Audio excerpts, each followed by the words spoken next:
emergency broadcast system. This is not a test. Repeat, this is not a test. The Center for Disease Control is reporting the outbreak of a new virus strain that is causing the infected to become extremely vicious and to exhibit cannibalistic tendencies. As of this broadcast, there is no known cure for the blood-borne virus. In order to keep you and your family safe, the CDC is advising that you stay in your house and lock all doors, lock all windows, and barricade any point of entry. Keep calm and listen to the radio or TV for official news updates. Again, stay indoors and maintain protective measures until notified by the media or public safety. Stay tuned for further instructions.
Good evening and welcome to episode 3 of the Dead Entertainment Podcast. Bates here, and tonight I am joined by my co-host of Way of Life Live and fellow writer Ray Morse. How are you tonight, Ray? I'm awake. That's all I can really say. How are you? So you're alive on Wednesday nights and awake on I'm Friday alive night. on Wednesdays. I'm awake on Friday. You can't really ask much more out of me. I guess you are drinking your coffee And water. I've got like 2 drinks in front of me. Oh wow. I'm living it up tonight. Seriously, God, I mean, I'm only drinking a beer. Maybe I should step up my game and go grab a water and a cup of Joe. And double fisting has always been my main signature move, so I just became an old man somewhere down the road. Well, on that note, also sitting in with us tonight is Dead Entertainment senior writer, LB Lubomski, and Not Suitable Entertainment's very own Brandon Evans. Thanks for joining us, guys. Hey, thanks for having me again, Bates. Good to be here for another commentary on a great movie. Happy to be here for the first time. Welcome. Yeah, we'll be gentle. I Can we Please. talk about that great bow tie? Yeah, sure. Why not? It's wonderful. That's all I wanted to say. I appreciate it. Thank you very much. Very snazzy. I really enjoyed that photo. It's a bit old, but like the last time or the only time I uploaded it, it went well. And then people were like, you could be a young Colonel Sanders. And so I was like, well, fuck you. And then this has been like the first time I went back to that photo in like 4 years. So You know I'm gonna Photoshop like some KFC logos in the background, right?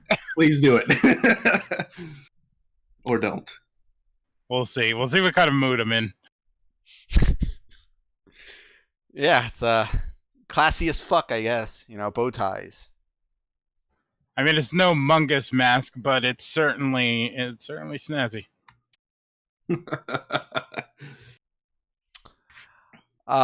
So before we get any further into this, we want to thank. Why don't you say his name? I don't want to butcher his name, Ray. I don't even know if I'm going to be butchering it, but I want to thank Steve Cusimano. I think that's how we say it. But he made us a really fucking kick-ass introduction that I worked with him on. He did all the music himself. I basically kept bothering him about changes, and he kind of injected a little bit of everything in there. You got like tornado warning sirens, you've got werewolf sounds, chainsaws. Like I want to see that movie. Like the story that's told in the music. It's insane. Yeah, and he definitely took some influence from the Exorcist theme in the beginning. Oh, definitely, definitely. And that's what I like about it. Horror is basically just, taking from the past and molding it into something, that suits you, that gives you a different sort of vibe and creates something new. Unless I think he's successful in it. Yeah, definitely. I dug it quite a bit. It was the first time I was hearing it tonight. And that's awesome. It's or you can just be like me and you can just steal a song and use it as your unofficial intro for the Wednesday night podcast. That's true, and it really works. Like I've gotten at first when you first showed it to me, I was like, we could totally get something made and it'll be a little bit better. But it has grown on me to the point where it's like a true signature sound for our Wednesday night show. Oh my god, it's so great. It's simple, it's effective, it's also relevant to the movie we're watching tonight. Why is that? With the little suicide clip over it.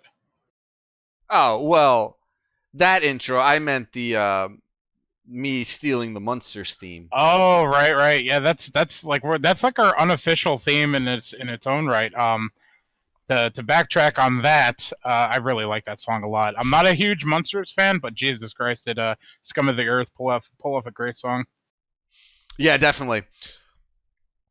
Okay, so before we start, Ray and I just kind of want to throw a quick plug out there. Yesterday, we dropped the very first episode of Metal Beer Horror on the Way of Life Network YouTube channel. It's a little bit on the long side, but first episodes typically are. It's just to kind of, you get a real good idea on what we were going for. So if you guys haven't gone over and listened to that, because all you got to do is listen to it. You don't have to watch it. You can just throw it on and minimize your tab, or just throw your earpods in and listen to it on your phone. There's no video to watch. There's also a download link. I uploaded it so you could download it and toss it on your iPod or your phone to listen on the way to work or whatnot, and it's very convenient.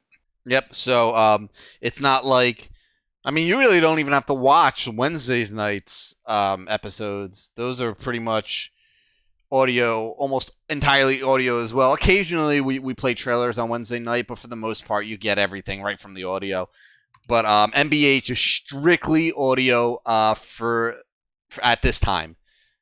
We do have some plans of injecting some video features, but that's not until way down the line. Yeah, we're definitely getting there. It's taking a little bit of time to get the ball rolling, but the fact that we got over the first hump of it, the fact we got the recording done, we got it edited, uploaded, and it's put out there now. It feels very good. I feel, it's nice to finally cross that finish line. Oh yeah, without a doubt. I'm busy editing episode 2, and we are recording episode 3 and 4 on Sunday. So as long as we don't get hit with crazy snow. Yes. Which is like this is our second postponement of the recording, but knock on wood, we could actually make it. Yeah, so we gotta play that one by ear. If it does end up getting postponed again, I'm going to assume at least episode 3 is going to probably come out a week late than our regular, the way we have it scheduled. But that's not that big a deal. There's still content every week on the channel, and Monster Mania is only about 3 weeks away now, and that is going to provide the channel with a lot of great content, as well as deadentertainment.com. We do plan on bringing some unique and awesome convention content to the website as well. And if all works out, we're going to be adding a little bit of social media aspect that we haven't really been doing, like live videos. We're going to try to record a couple podcasts on the fly, maybe get lucky enough to interview a star or two for upcoming shows. We have a lot of things planned, and things are looking promising. What I want to know is which one of you guys is going to fork out the cash for that epic Jason photo. Which Jason photo? That means the 6 Jasons. The 6 Jasons. Oh, that photo. I'm really hoping a friend of mine does. But honestly, I've heard that they're doing another photo in August that's a little more appealing to me than the 6 Jason photo. I'm excited about that one, but Robert Englund and Kane Hodder in costume. Freddy's not going to have his makeup, but it's Jason versus Springwood Slasher. Pretty much, and the Freddy vs. Jason that we should have gotten to begin with. Very cool. Yeah, I'm not sure. I want to do that picture, and I mean, I can swing it money-wise. I can just dip into my house fund. Let's do that.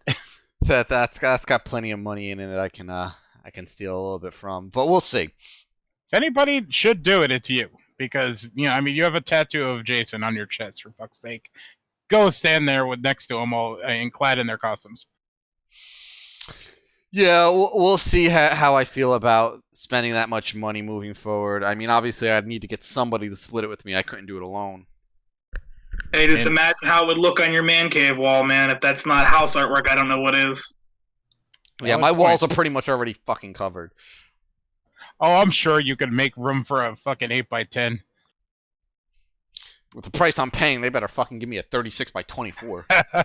See, all you gotta do is take down one of your 75 Ant-Man posters, and you can put it right there. You realize that I do have plans to buy that third Ant-Man poster that Gray Matter has? I am not surprised in the least. I have 2 of them plus the Mondo Ant-Man. I want that third one. I got to complete it. Ant-Man, that's my favorite MCU movie. I was watching it the other night. It was on, I think, FX or something. I watch it every time it was on. The trailer for Ant-Man and the Wasp played before Black Panther last night. I was in my fucking glory, man. Ant-Man? Really? Love it. Absolutely love it. And he's a huge Guardians of the Galaxy fan, which is really surprising to me that his walls aren't completely covered in Guardian stuff, but instead a lot of Ant-Man stuff. Yeah, but I have one Guardians signed Alex Ross print that's worth more than all of my Ant-Man stuff combined. Yeah, that's a nice print. But let's not get on prints, because I remember we spent an hour on one of our Wednesday night shows about art and posters and print collecting. Yeah, well, we're going to do a special episode on that. But just to say one more thing about prints, I'm actually, anybody in chat right now, I'm going to drop a link to my YouTube channel, my gaming channel, that has a giveaway going on right now for a Gray Matter art Edward Scissorhands 36x24 high quality poster. I had it out last night, but I have since packed it up for the winner. It is in this poster tube right here. So only a few more days left to enter the contest. Just subscribe to my channel, drop a comment on the giveaway video, and you're automatically entered. And I will be picking a winner for this bad boy next week. So, if you guys like, posters and high quality shit, this isn't some, cheap paper Hot Topic poster. This is high quality, printed on poster board, limited edition poster. So you can go to Gray Matter Art and check out their stuff. You can just watch the video to see exactly what the poster looks like. And if you're an Edward Scissorhands fan, you definitely want this on your wall.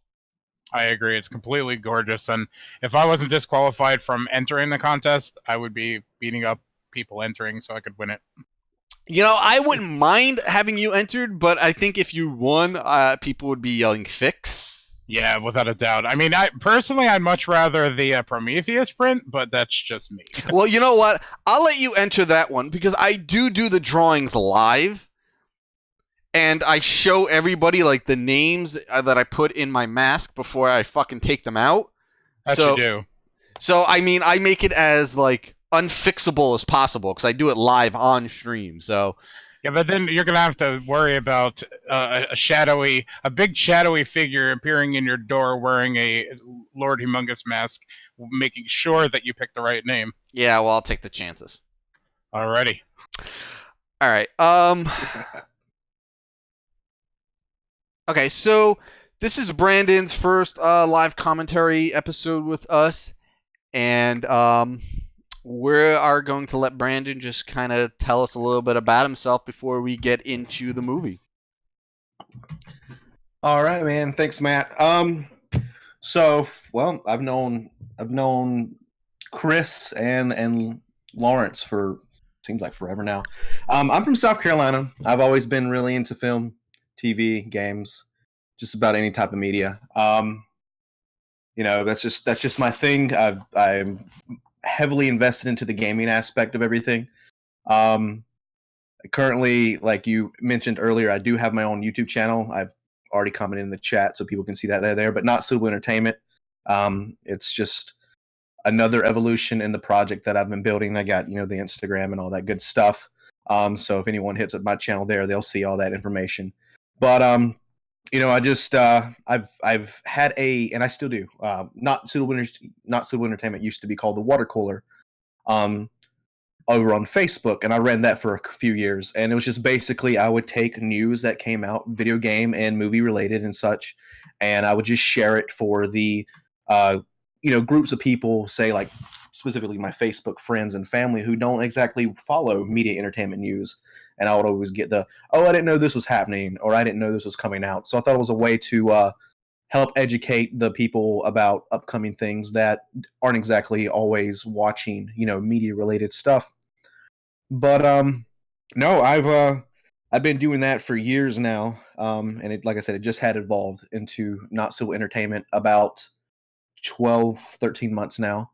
I've been working on that, but I did move about 6 months ago, and I had a studio, and that was roughly the last time I made some videos.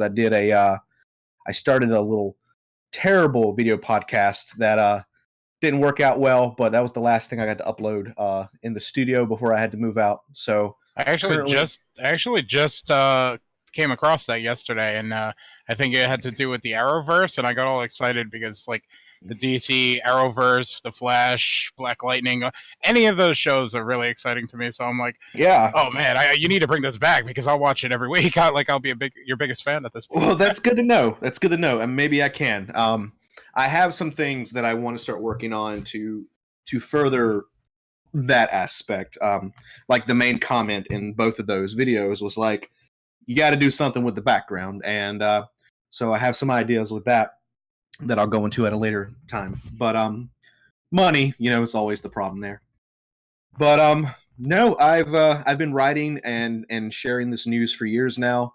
And then when Chris brought me his idea for Dead Entertainment, like I knew he was wanting to work on a website for years, and I've known Chris and Lawrence here for I don't know what 12 years now, Lawrence. Yeah, it's at least 12 years, man. Like, yeah, I've literally known you since like we were in high school and whatnot, so it's been a long time. Right, and granted, we've never actually met each other in person, but we were part of this huge community, Evil Unleashed, and it all started with this message board, and I accidentally stumbled upon it one day, looking for some forums to join in a community of people, like-minded people to talk to, and here we are, over a decade later, we got an actual website going. I've wrote a couple reviews for Dead Entertainment, but I'm falling more back on the news-related articles. Like I've already written a couple about the upcoming Sabrina TV series, based off of the Chilling Adventures of Sabrina. And there's some more news that popped up on that today, but we'll see how that develops before I write any more on that particular subject. But news is just interesting, and especially when it's about something I'm passionate about, like movie, film, and games. So that's just something I'll continue to do. But yeah, it's really nice. Just I've been getting most of my updates from you about that, oddly enough. I appreciate it. I'm not going to write another one about this one in particular, so I'll go ahead and throw it out there. Because the show Netflix's cast for the Chilling Adventures of Sabrina is updating almost on a weekly basis with a new character, and so today they announced that they cast who's going to play one of the aunts, Hilda, in the show. But I feel like I probably don't need to write an article for every single cast member because there'll be like another 7 or 8 articles, and it's just don't want to do that. I'll try to condense about 3 or 4 castings into one more article. But so it's good to see that evolve. And thanks for skimming those. Of course, I mean anybody who reads those, like I'm trying to push on my side on the Facebook realm, people to not comment my statuses about the articles, but actually go and sign up and actually make the comments on the articles themselves. Hitting some brick walls there, but I want to get that community aspect that we used to have back over Evil Unleashed. Yeah, I miss those days. So trying to get it, and that's my current goal with Dead Entertainment is to start a community conversation. I went through recently, and I have commented on so many articles just to ignite some sort of conversation. So maybe we'll have someone eventually stumble upon some of those and respond. That's great. I mean, just getting the community together as a whole is like the best possible thing, and that's what we're trying to do with these live commentaries. Just get a bunch of people to come in, hang out, watch a movie with us, listen to us babble over it, and just have a good time. And back in the day, we used to get a lot of that out of message boards and comment sections and stuff. And it seems a little bit of that went away, but it's it's not out of reach. I think we could definitely get there. Absolutely. It's just, it just takes a few people to, create a debate or a conversation. I mean, a debate would even be better, and we'll work on that. So aside from, trying to start these communities or start these conversations, to better put it, on these articles, I'm also currently working on building the Twitch channel for Dead Entertainment, which I've only showed Chris everything, and I know he's shown a couple of you thing I did at first. I've made a couple alterations since then, but I thought that'd be neat. And plus, I mean, Twitch, just like how we're on YouTube right now, on this one side, Twitch is heavily reliant on community conversation and interacting with your fans and your viewers. So that's something I'm also interested in, is the constantly keeping that. If we can keep that going and this going and everything going, and once we, people start to realize we have these set schedules, then it's kind of like, going home to watch your favorite TV show on a Friday night or what have you, is they know for a fact that, like, the plan right now is that if things go the way I want them to, I'm going to, once I can launch the Twitch channel fully, I'm looking at maybe every Monday night, 6 p.m. Eastern or so. And once that idea gets into everyone's mind, then they'll know, hey, I'm off Monday. I know for a fact that Dead Entertainment's going live at 6 p.m. With a game stream. So let's check that out. Yeah, I'm excited for that. And I thought I would actually make it a little interesting for the viewers. I mean, in this day and age of the internet, trolls are running rampant. And what better way to troll a stream than to attempt to scare the other viewers and the streamer themselves? So what I've implemented, and I'm still implementing into the upcoming Twitch channel, is any donations done into the Twitch channel while I'm live streaming will activate a jump scare. The streamer for Dead Entertainment won't see the jump scare, but we will hear the audio. And I've made sure to nearly max out the audio or double the audio. So if we're playing something serene or calming like The Park, and there's not much going on other than some faint sounds and dialogue, and then you have a FNAF animatronic scream really high pitch at you, you're probably going to lose your cool and fuck up your stream a little bit, but I think the audience will get a kick out of it, and I think that would be nice. Plus, the viewers will actually see the FNAF character that I've tied, because I figured what better thing to throw into a jump scare other than have actual animatronics jump at the screen itself. But I feel like that could be interesting and a little different than what a lot of other streamers do. That's incredible. I'm really looking forward to it. I've seen some of the work that you put into it so far. Chris sent me over a couple videos, and like, I'm one of those old men that's like, I don't get game streamers or anything like that. Like, I get it, but I'm at the point where I'm like, okay, it's what the crazy kids are doing, so let's do it. But the work that you put into it has been, like, it exceeded all of my expectations and then some, and I'm just looking forward to seeing it launched. Fantastic. Thanks, man. Me too. Side note for any of the interested fans of Dead Entertainment that is listening right now, the way I have programmed it, and I'm going to finish programming it, so we don't get as bored with the jump scares, or at least as quickly, I guess is the best way to put it, is certain donation limits, typically by denominations of 5, activates a different jump scare. So I'm going to set it to about 4 or 5 different ones. But that way, if someone's a little more generous than another jump scare will happen. If someone wants to help or troll even, and they're not super in the position to give that much, I think the simplest jump scare right now is only $3, as opposed to 5, like everything is in intervals of 5. And I mean, by all means, fuck up my live stream. It sounds like a good experience for the people, putting a few bucks out there, which is great. Absolutely, but people will have a kick at it. We'll have a good laugh. We'll have a good community starting. Hell, people might even sit there and decide to. And like I said, the viewers will see the actual animatronic and sound and hear the sound, so it might actually startle the viewers even more than the streamer. But I mean, hell, have a bidding war. Screw it up. That's another part going back to the community. Have a good time. So I'm excited to launch it. I got a little bit more work to do. Obviously, this is Dead Entertainment, so all the videos are going to, or all the games that we will play on the channel will be somewhat horror themed. But definitely we're already going to be in the state of mind of me, for instance. I'm a little worried about what might be out of the corner of this game. So hey, when I'm turning the corner, activate an animatronic, scare me, fuck me up. I like it, man. All right, well, that was quite a sneak peek of things to come. You got a little background on Brandon. I am nearly out of beer. I feel like I know Brandon now more than I know Bill Mosley. Which, if you're a friend of mine on Facebook, you kind of get that joke. And I think LB wanted to jump in and plug something before we moved on to the movie.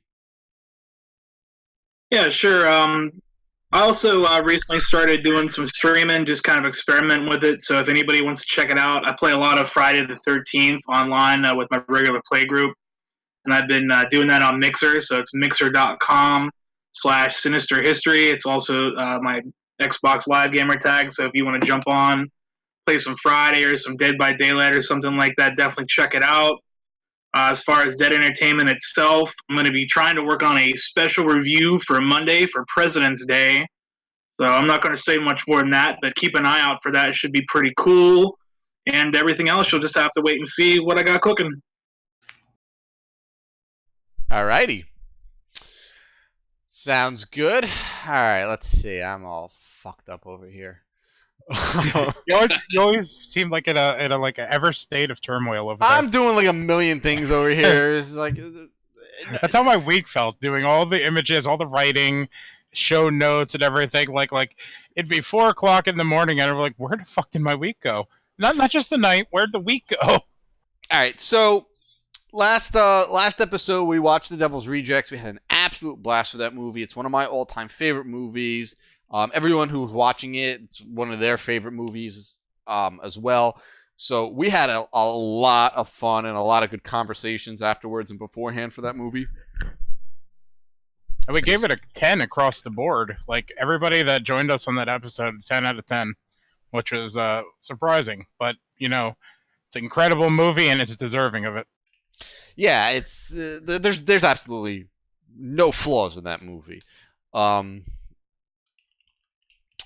So yeah, we had a really good time with that episode.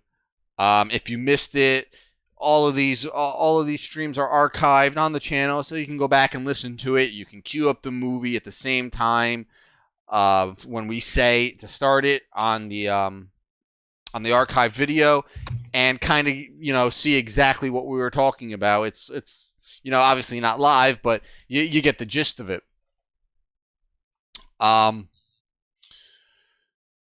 So basically what is going to happen tonight, we are going to count down the movie. I'm going to do a countdown from 5. Hopefully you have the movie queued up and ready to go. And we are going to watch it. We cannot stream this movie on the channel. If it was uploaded by somebody else on YouTube, I would be streaming it. But we can't, so we're going to be watching it. And hopefully you have the movie as well. So when we say start, you click start, and you'll be following it as we're watching it. You'll be at the exact same point. We are going to be starting the movie at the disclaimer that starts the movie. The events portrayed in this film are all true. The names are real names of real people and real organizations. That is exactly where we are starting this movie. So just get that queued up. and you'll be good to go. Skip all the copyright bullshit and the previews. Do they even put previews on DVDs anymore? No, they might be separated. I don't know. What's a DVD, right?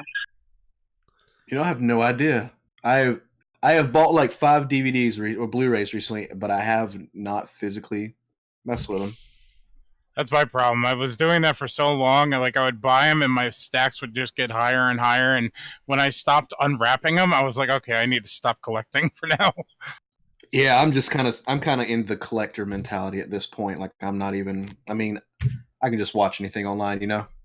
Yeah, that's my thing. I stream pretty much everything. And that's what you should be doing tonight, too. If you don't have a copy of the movie, hit up iTunes, Amazon.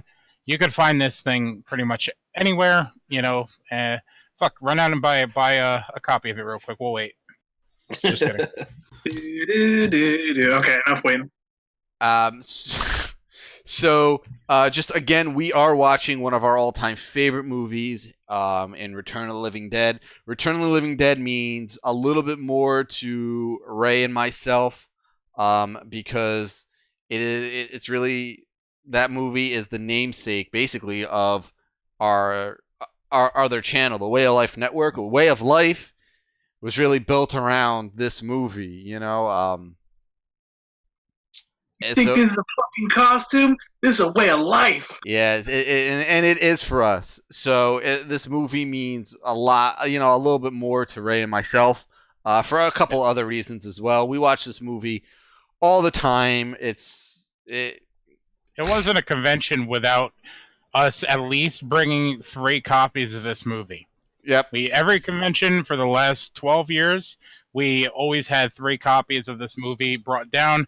Not because of the lack of coordination, but just because it's a staple in what we watch, and the 3 of us would all make sure that we had it. Pretty much. All right, so we are going to go ahead and get started. I am going to cue up the intro. We're not going to start the movie just yet. We're going to start the movie in a moment. I am just going to go ahead and cue up our movie intro.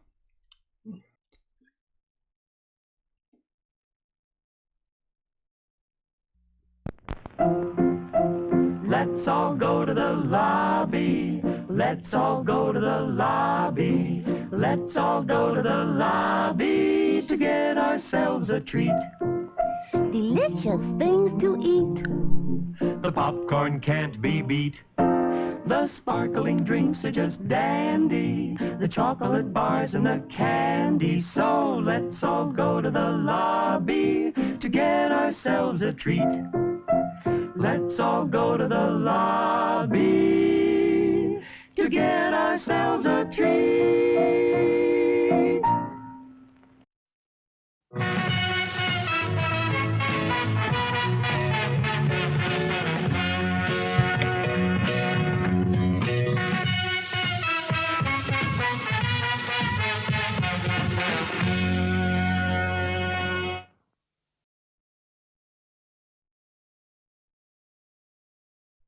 All right, I still hate that fucking song, Ray. Yeah, I mean, I still wake up to it every day. That's my alarm song. All right. All right, so guys, we're going to go ahead and start the movie. So hopefully you got it queued up. I'm going to give us a countdown in a moment.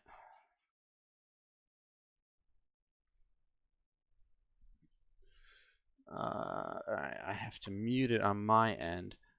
LB, where's the Jeopardy theme? Oh, shut up. Oh, we're gonna get sued now. Thanks. All right, guys. So hopefully you got the movie queued up. Everyone good? Good on my end. All right. All right. So we are starting the movie in 5, 4, 3, 2, 1.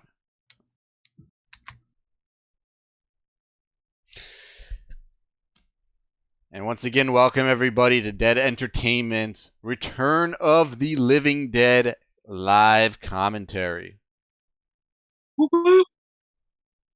Yes, episode 3. Can't believe we have 3 live commentaries so far. It's one a month. It's pretty good. I like it. And there's the legendary Clu Gulager. Gulager, the real man, Clu Gulager. We still need to do Gulager Fest. Gulager. This guy's been in more movies than you can fucking imagine. And there's LB's man crush, Tom Matthews. My boy. It's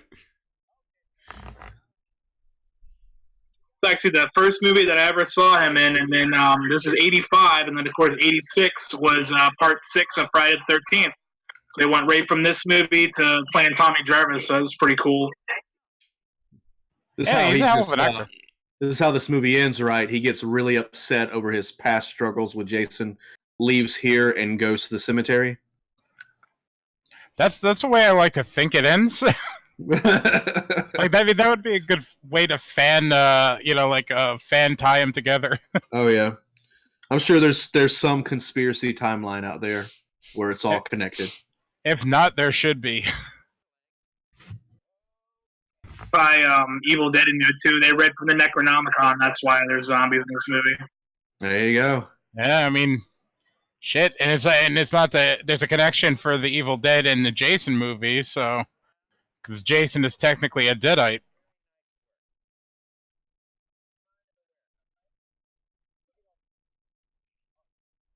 Love his suspenders. The costumes in this movie are incredible. Like, they really captured that 80s punk rock vibe, but the group of people that hang out together would never hang out in real life.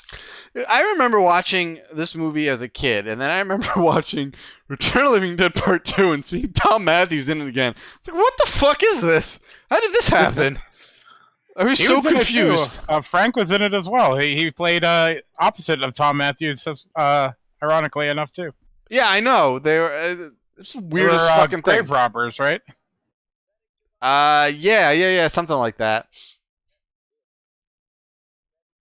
Yeah, I was reading an article recently about that, and I guess for the second movie, the investors enjoyed the performance of these two so much in the first movie, they demanded that they basically reprise their roles for the sequel that they did. So they ended up bringing both actors back for part 2. Hey, you can't go wrong. I mean, they put on entertaining performances in both movies. I just wanted to note that, like, he is so enthusiastic about this place. I mean, we all got to have our hobbies, right? Yeah, exactly. He just gets so excited. Oh, split dog's rad. I feel like he's too excited, though. It's kind of creepy. Definitely get that nasty necrophilia vibe from him. Yeah. Like, out of, with him being the most, like the least punk rock of them all, aside from his girlfriend, I could see that, he has some secrets hiding in his closet. Say what I'll do, kid. Teach you how to fill out these shipping forms. Now I just want him to say lines from, like, part 6. Hey, over here, maggot head! And there's my posse. God, I want to hang out with them. We should all get mohawks and just bleach them blonde. Dude, they look just as weird as our fucking motley crew. Do you remember that fucking... They really do, man. In the boardwalk. Exactly, walking down the boardwalk with our motley crew looking motherfuckers. Oh, yeah, and that's like when we started dressing relatively conservative and, put away the ripped up jeans and shit. I mean, aside from the leather rebel. I feel like the only one that really, really looks out of place is the dorky kid in the back with the suit. You can tell he's trying to. Like, he was kind of like one of those like mod types from they hung out with the punk crowd back in the day. The reason they let him come along is because his daddy bought him a boombox. Right, that's a good point.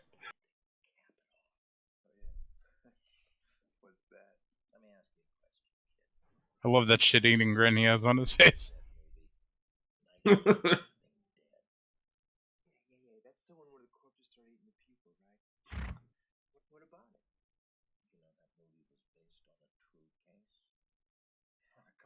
we want to give them the background information of anybody that doesn't know about the continuity between like the Of the Dead series and the Living Dead series?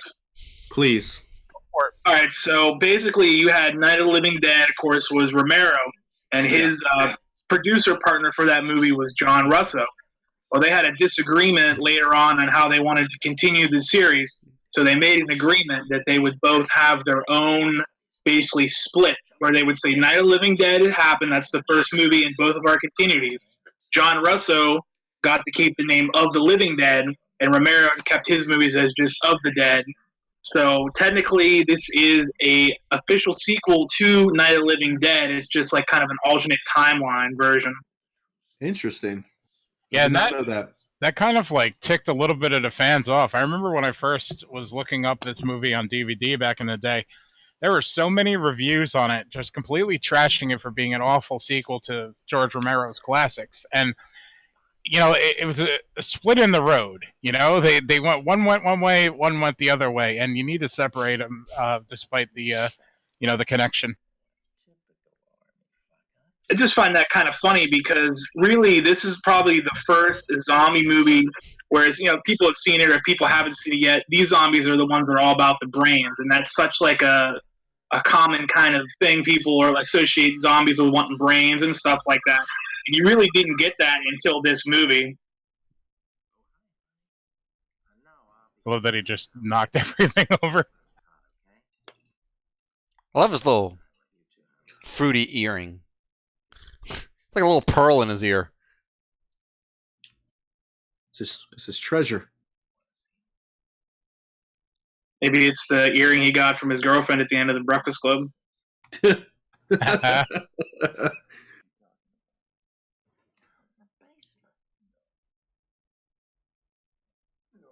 Look at that sheer joy and enthusiasm. We're going to the basement, yeah! That's a nice little shot from Night of the Living Dead right there. Very similar. I'm just going to note that once I have a decent room for man cave, I'm going to get a special effects person to design me one of these barrels. I need it in like the corner as a coffee table or end table. Yeah, that would be awesome. I have my Tarman action figure sitting over in my display case here next to me. Yeah, mine's on my shelf. Yeah, the Amok Time one, same as me. Yes, sir. Yeah, they need to make cool a trash and suicide one already. It looks like me when I wake up, if I'm being honest. This is what Ray looked like when he rolled over to come to the podcast here. That's what I felt like, to be perfectly honest. I was moody as fuck, and I was like, I don't want to do this shit. Blah, blah, blah. Like, I worked all week to get everything.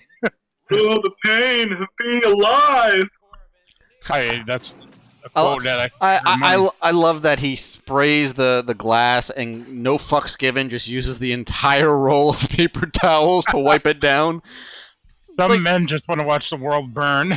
It's like, fuck, ripping off, a sheet or two. I am just using the entire thing. I don't care. And I never noticed Tom Matthews' shirt before. It says Tokyo and Domo Arigato on it. Does it? Yeah, it does.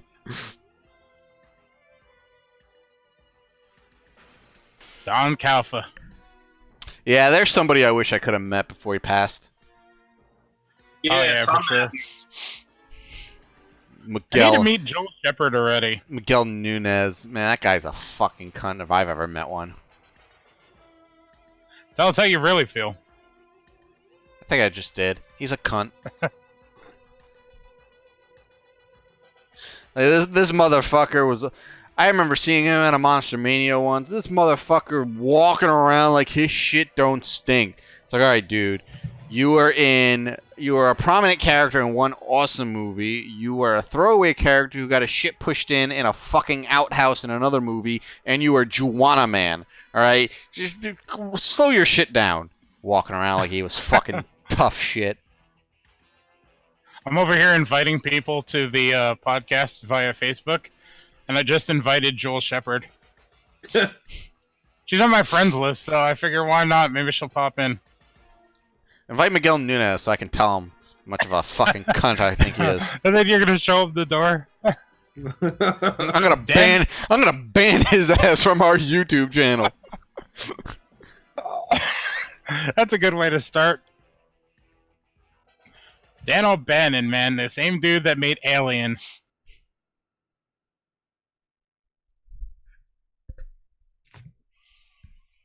I'm gonna invite Beverly Randolph as well.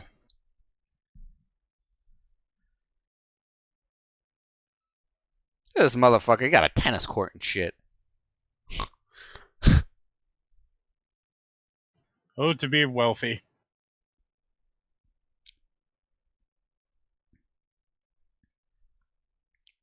So what do you do for a living? I stand in front of a gate all day. Oh. I'm sure that's What not kind of uniforms are those? I ain't seen nothing like that before. I guess maybe some high-ranking military officials might kind of live like this way. I don't know. He's like the most uptight asshole there ever. I mean, I wish my usual crap job like paid me this well. I think if I got paid this well, I wouldn't say the usual crap. I love it. I had lamb for lunch. The first thing he does as soon as he walks in the house is makes his wife feel like a piece of shit.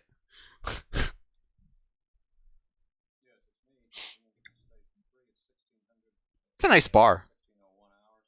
Except there's no liquor on it. It's got like a fucking telescope and a... I don't know. Yeah, it's got like a whole command center, you know, right next to it. There's the liquor. It's not on the bar. What the fuck's the point? What's he gonna do? Sit at his bar? Yeah, what the fuck else are you supposed to do at a bar? Look at Not this lovely sit on it dinner by she put yourself. together for him. Champagne, candles. That's a He's good got- point. What's Like, that? He's got champagne and water. He's living the Ray life right now. I like the camel painted on his wall. there's things that you're noticing that we have never noticed before. I know, we've seen this movie about 100... But we're usually shit-faced when we watch it, so... That's a good point. I'm getting so fucked up. On coffee and water, man. Oh yeah, man. So, I'm a geek and everything, and I've been wanting to get into model painting, and I'm gonna get the model of this car, and I'm gonna try to recreate it, make it all rusty and spray painted. Now, is that a comic or a magazine? Weird Trips. What is that? And It looks like a made-up comic, one of those like horror comics from back in the day. This is what I need for my lip ring. That reminds me of How rad would I look? Weird War Tales comics. That's like the style that I'm seeing on them. I love that the train's going by. Suicide jumps over to the back seat to try to fight somebody, and Beverly Randolph grabs the wheel. Like they all, by all means, should be dead. And what was Miguel Nunez drinking? It looked like he had a fucking like 2-liter bottle of Verdi. I like it. It's a statement. Look at it. What is that? Some Patron. Think it's weird or something.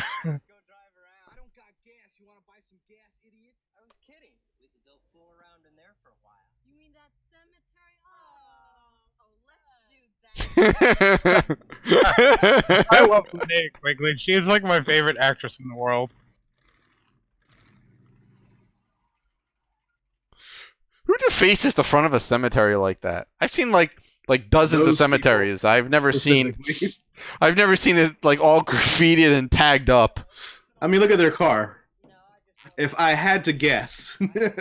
Right, they're going to their old familiar stomping grounds. Just wait till you hear what Suicide says when he enters.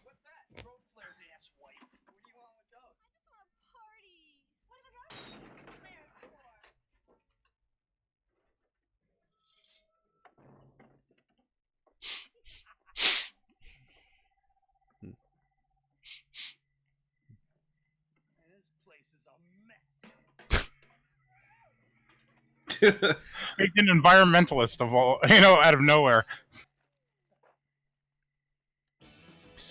I love the boombox.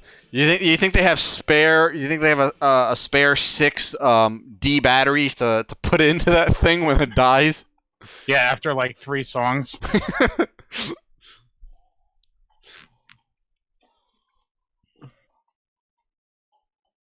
Another reimagining of how Ray woke up today. Oh, he zombie walks every morning. Yeah, he's been in hotel rooms with me. I do the zombie walk quite a bit. Drunk, tired, you name it.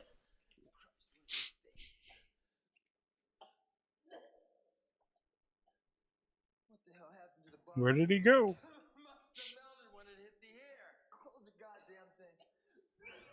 Oh yeah, that's You need gonna some deodorant. that's gonna help. Closing the lid now. That's gonna solve your problems.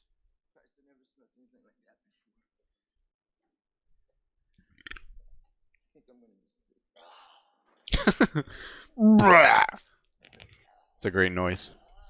I like a good retching noise. Definitely. That was actually the alternate title of this movie, Retching of the Living Dead. Don't give him any ideas.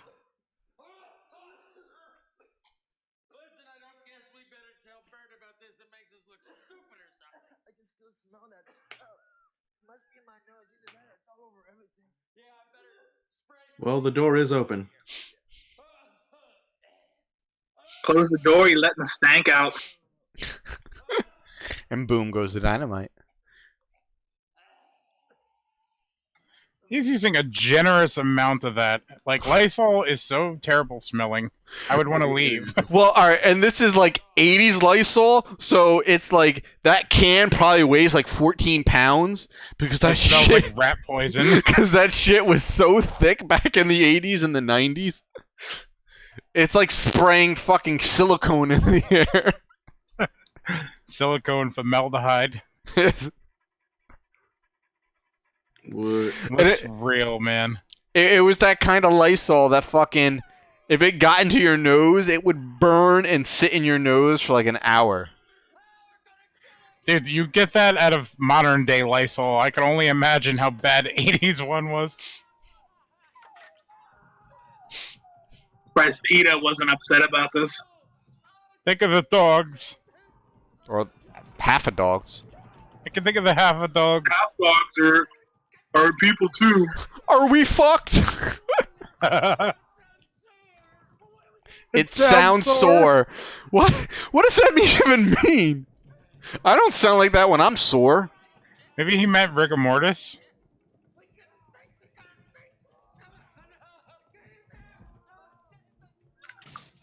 I love this quote coming up. One of our all-time favorites. Yep. Like this job.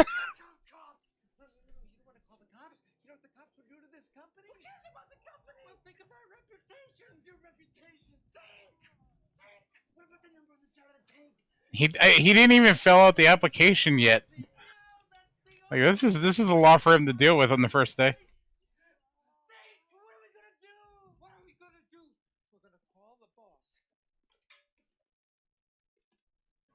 I love the fake level of calmness he puts on. Domo arigato, and then below it says Visage. And then on the side it says Tokyo. What is that shirt? I'm so You confused. gotta ask him next time we meet him. This is the most random scene. I love dude has his reaction. Do you ever wonder about all the different ways of dying? You know, violently. I wonder, like, Yes, love- I do. I love how hot and bothered she's getting. Yeah, like for me, I love the one guy in the suit's response.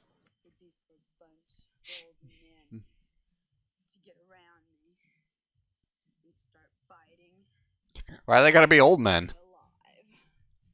Some like them old. First, they would tear off Got daddy issues, I suppose.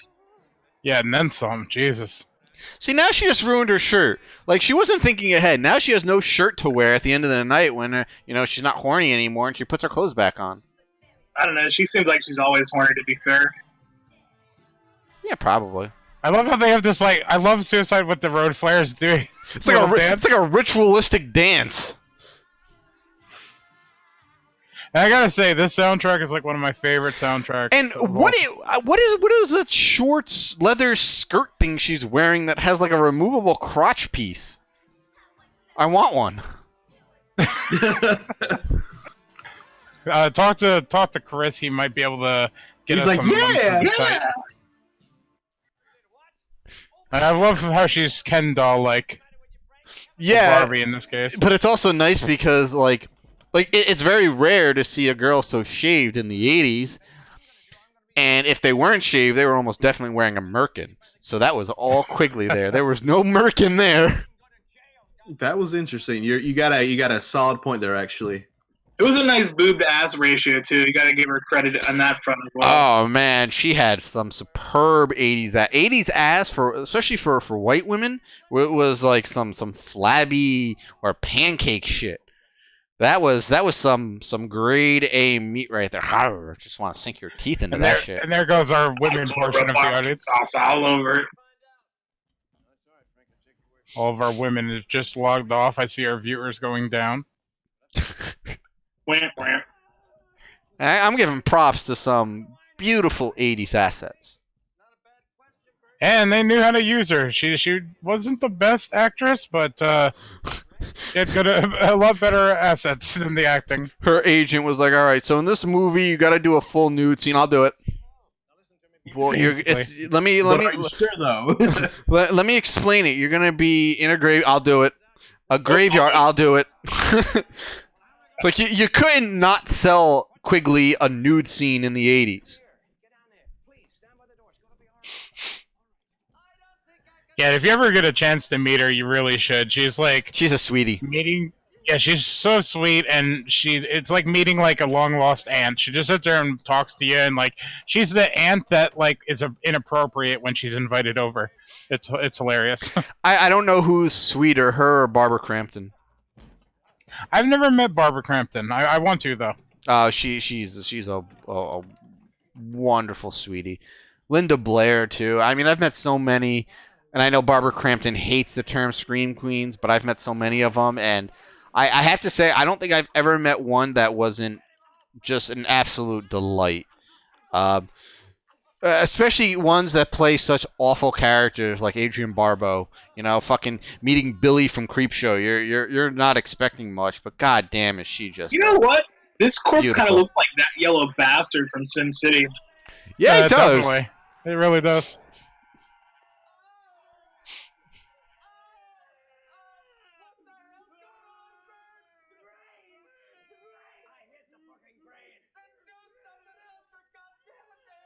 Can clearly tell that like the fire axe there is like not sticking into the head. LB, are you telling me the movie lied? Yeah. I love how easy. I want to know what's in Bert's closet because he has no problem getting a hacksaw and just cutting something's head off.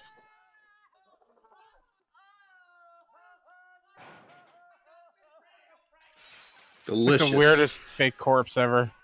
Yeah, I mean, I don't know about you, but you don't want to have a naked, reanimated, headless, yellow zombie body running around. I mean, that's a rough day.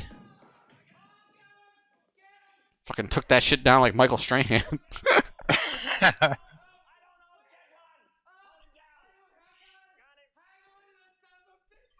almost feel like there was no direction here. They were just like, all right, we need chaos, make it happen. To be honest, though, if I was in the situation, I would probably be acting just like all of them. You mean the movie lied? It's like one of my favorite quotes from him.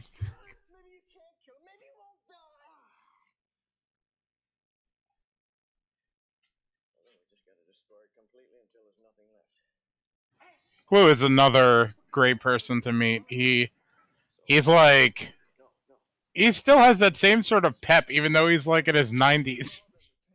What is Aqua Regia? I've never even heard of that. You have any chemist here tonight? No, I'm afraid not. Special worms. That's what's written on one of the boxes there.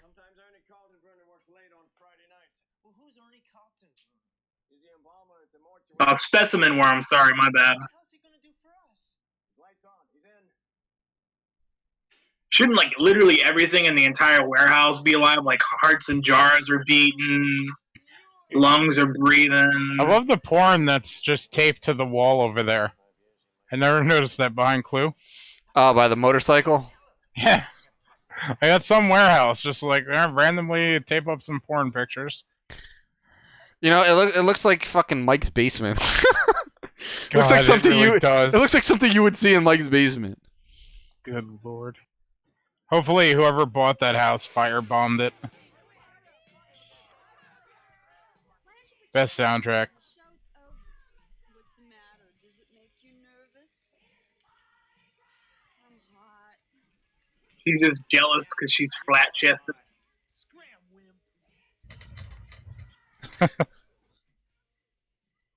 Here it is. Nobody understands me. I fucking bust my ass for you guys, and what do I get? You spooky. Fuck you, man.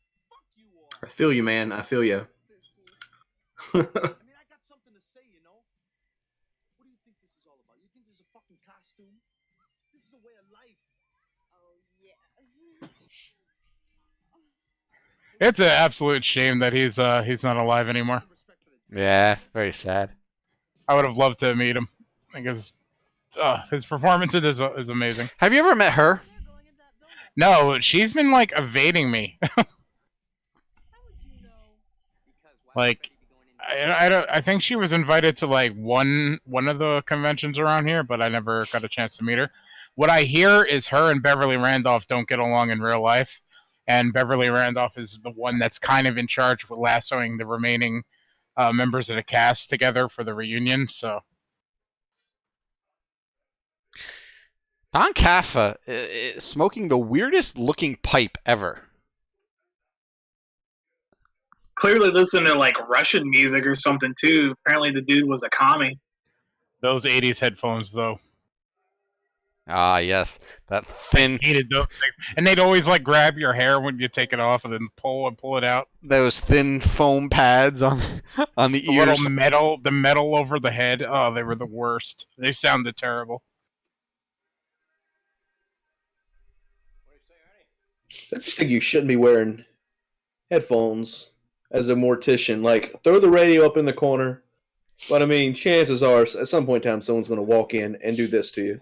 I love how... Hold a gun out, why the dude got a damn pistol? Yeah, like, the headphones are the least of your concern. He's got a Glock. That's not even a Glock. That looks like a fucking German Luger. Yeah, that's a Luger for sure. LB was on to something with this, with him being a commie. Either a commie or a Nazi. I don't know. I want a backstory on Ernie now.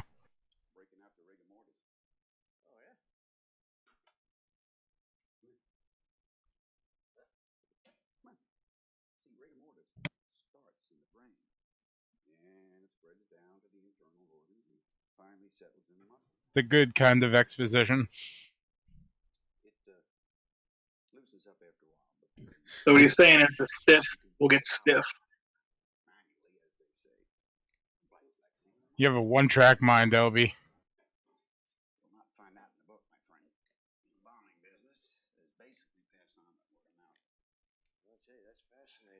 How do you get into the embalming business? Like how do you go up and be like, you know what? I want to fucking inject crazy ass chemicals into a dead body. That's what I want to do for a living. Yeah, I can't answer that. That would probably creep me out a little bit. It's not a bad business to get into. People are always dying to give you business. Have you guys heard of the one mortician that like documents her work on Instagram? No, but you should look into it. It's pretty messed up, but interesting. Like, there's no invasion of privacy, but it's more along the lines of just like, well, whose privacy?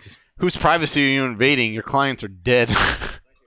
That's very true. I think the family might have something to say about it, but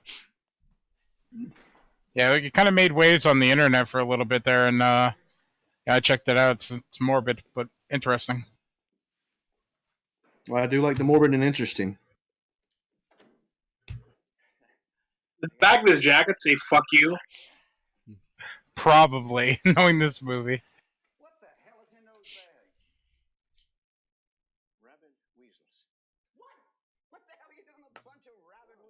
explained to you, Ernie, they came in as part of a shipment. Of course, they weren't supposed to be rabid, but you know how these things happen. Oh, I don't. How do they happen? Well, You know how these things happen. Yeah, because that's a normal occurrence. Getting a shipment of rabid weasels. That happens to everybody. I mean, I just bought some last Tuesday, so. Of course, they weren't supposed to be rabid. There was one in my McDonald's bag earlier.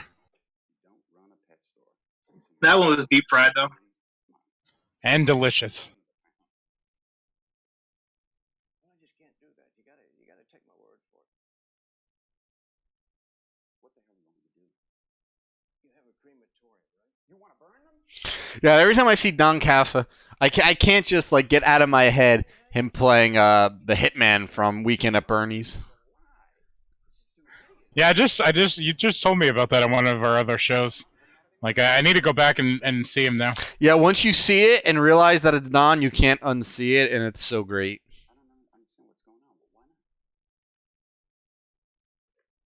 There he is with the pistol again. Let's take him out back and shoot him.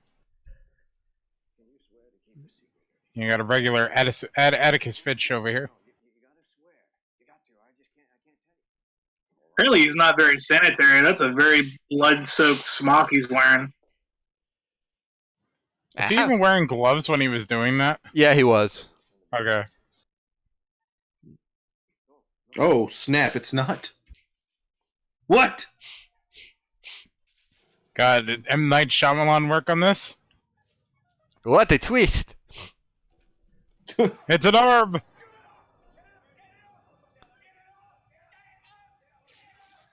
That arm's got some strength to rip to fucking his scrubs. Right? When he just said get it off, like he had a little bit of a Christopher Lloyd vibe in his face. So that arm could rip this dude's clothes, but can't break out of a garbage bag. That's Garbage bags are a logic impenetrable. for you. We got a long story to tell. Oh, great, some party.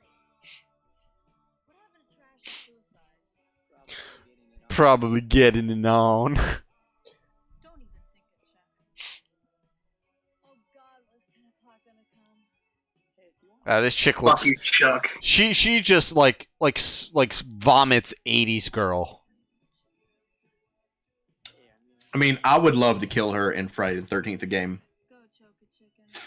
I'm really hoping, not to You know what I- deviate too much, but I'm really hoping that Friday the 13th starts... Hold on, this part.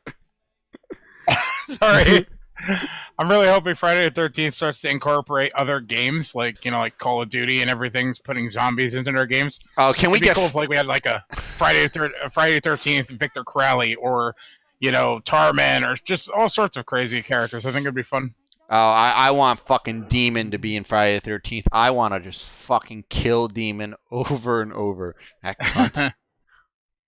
Now we got Fox, so you never know, and we got Shelley, and they're working on putting some more in. I think we're probably gonna get somebody from Jason X, either maybe KM or Brodsky. Was that the security guard guy?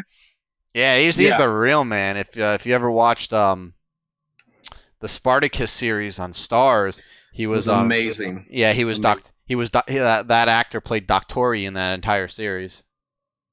Speaking of KM though, like KM would have to totally be like kind of like how the Tommy Jarvis character is on the map. KM is like KM is like your fucking trap card. Unless your friend accidentally shoots her and kills her with a fucking shotgun trying to shoot Jason. Well, you can only do that in private matches now, so. Oh, good. Yeah, but you can still. I was playing last week, and I was in a car, and I just started it, and Tommy came over and shot Jason so I could get the car started. But then Tommy decided he wanted to be a dickhead and didn't want to get out and didn't want to move away from in front of the car, so I had to run him down. So I didn't get any experience. You can also set bear traps now and push people onto them is also a fun way to troll people. Here's what's wrong with the game. Also, hey, I'm a team player. Fuck Tommy Jarvis being the last remaining player when you're playing as Jason. It is the most irritating thing to find him. Yeah, he's got a 10 in every stat, so. Plus, he doesn't make any noise, so he could be anywhere on the map. Damn you, Tom Matthews. Damn you to hell.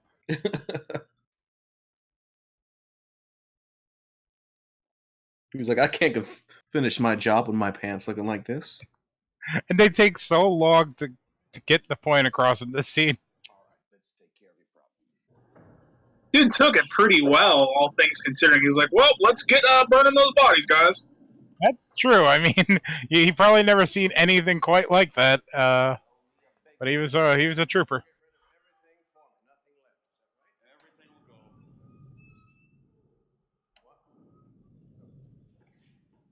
What about the bones?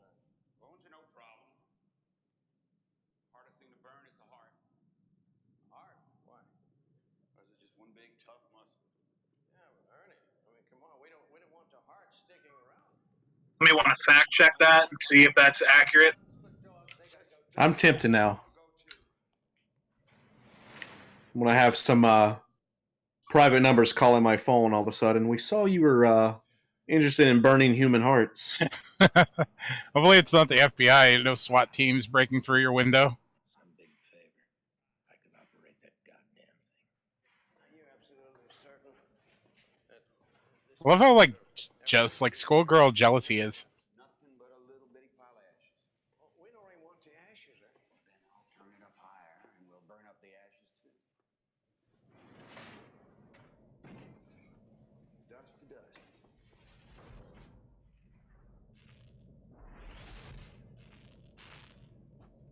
And credits.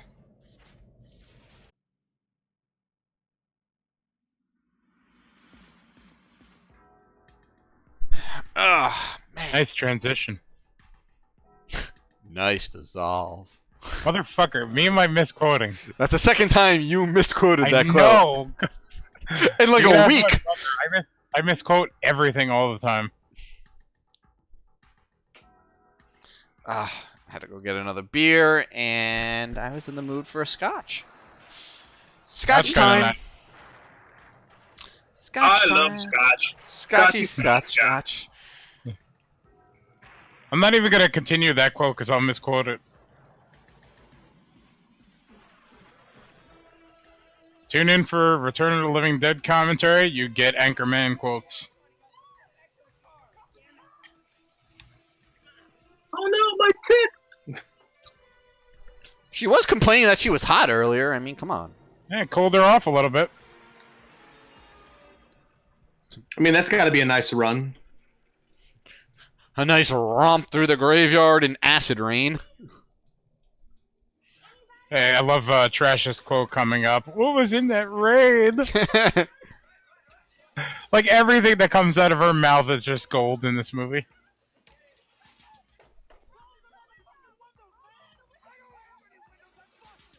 I don't have any windows. I busted them.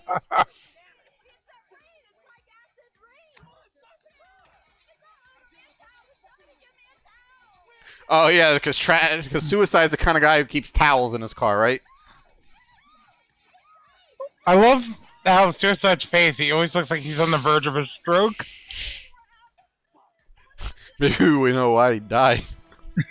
That's I horrible. commented that He actually freaking died. rain came down so quick.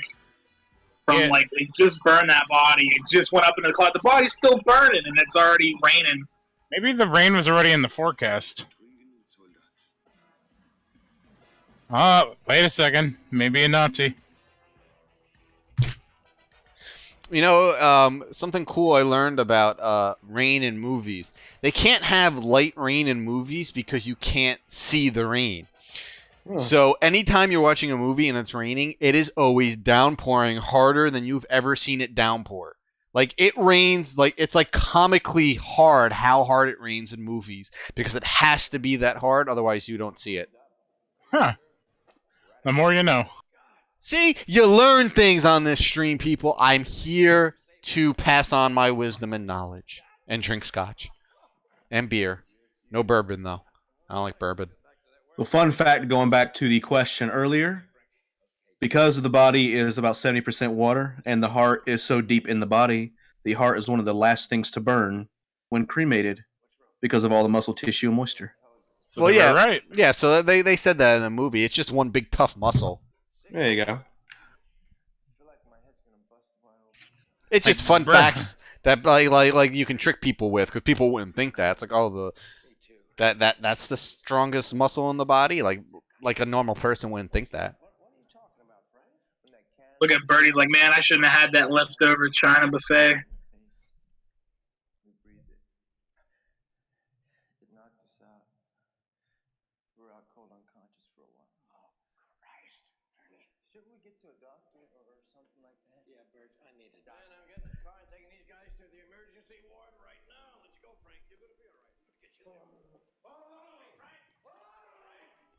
I like how Ernie's the only one yakking.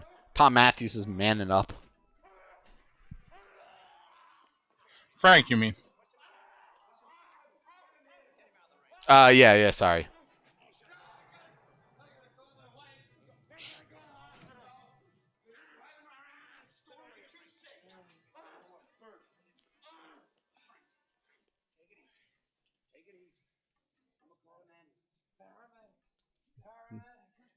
That's a terrible first day at work.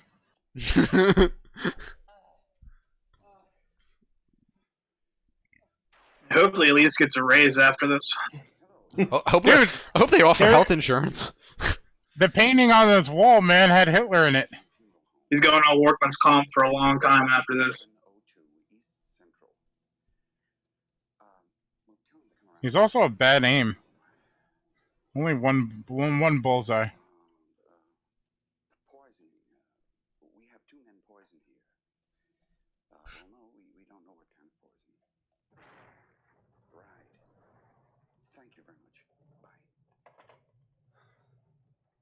That just felt so startling how he was talking on the phone.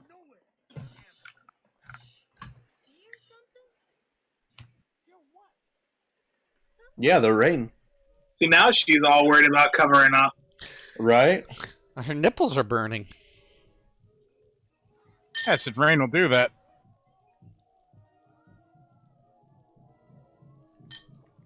It's a good thing she was clean shaven, man. Like, otherwise, her bush would be on fire.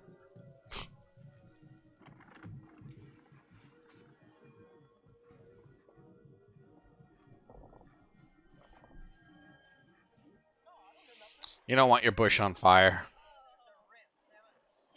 Those are the zombies that I love, and they need to be more in movies. The ones that like crawl their way out of the ground.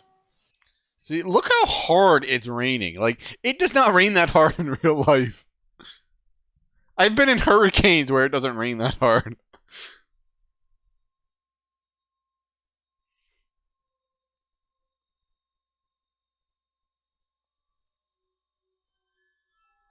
Ooh, dramatic music in his hat.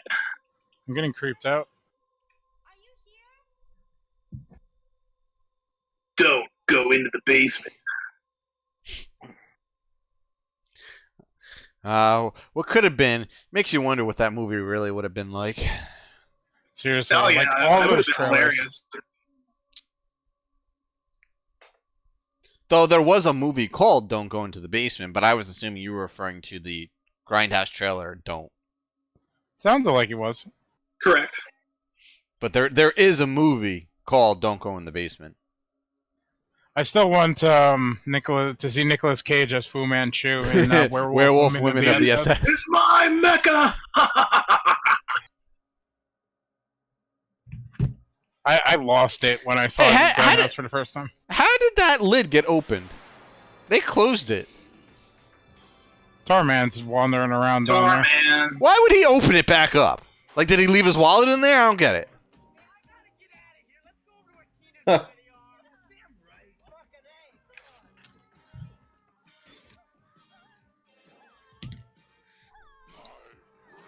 I love Tarman. Very iconic creature for sure. Oh, He was played by, Alan Troutman, I believe? It was an awesome person to meet. Very You bet he'll never find me here. I think they put him in like those really shitty like Rave to the Grave and shit like that. He had a little cameo at the end. Well, that's awesome. Like a waste of a great character, basically a great monster. You know what? I don't know. I don't care what anybody says. Like, I enjoyed those movies. They're really bad. They're not as good as the first three, but they were still fun. Oh, Necropolis and Rave to the and Grave. Rave to the Grave. Wasn't there another one after all those two? If there was, I don't know. Those are the last two that I remember. Weren't those sci-fi original movies or something as well? Yeah. Something like that, and they had like there was a pair of uber zombies with like machine guns or something. It was fucking stupid. Rave to the Grave was better than Necropolis, I thought. The whole party vibe and everything, you know, I always enjoy watching those types get slaughtered by zombies. Suicide in the gang. Get him, Scoob. It's a mountain. Start cueing the Scooby-Doo music. Seriously. I think, you know what, I'm going to do that for Dead Entertainment. I'm going to, like, put this scene over with Scooby-Doo music over the back. And I would have eaten her brains, too, if it wasn't for Suicide and his gang. Those Midland zombies.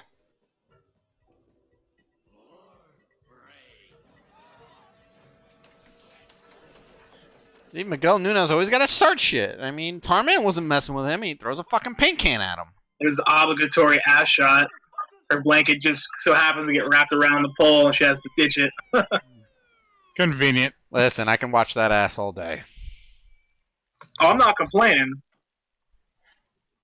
We're all thinking it. You just said it. Brandon seems to be really enjoying it. He's been the most quiet of us over there. Oh, yeah. This might be his first time seeing this, you know, so like, he's got to take in the character acting for her character. It is, in fact, my first time seeing this. So I got Really? a lot of emotions going on. Well, I highly recommend watching it without us babbling. It's very enjoyable. Stick out your tongue. Why is your tongue yellow? The live commentary and say that it's better with the live commentary. Well, we're not sure. Can you find out? I mean, your friends' lives may depend on it. Yeah, well, I can make some phone calls, but I can't do that before morning. Sorry. Let's take some vital signs.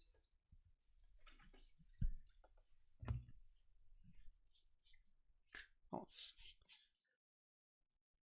Now buy your stethoscope. What's better? Can't hear anything too much. Well, are you sure it's the equipment?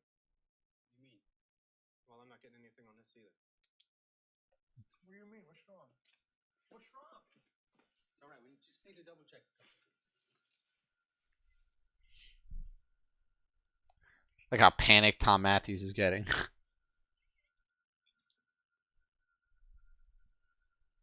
What are you guys saying? What do you mean, no blood pressure, no pulse? What do you mean? What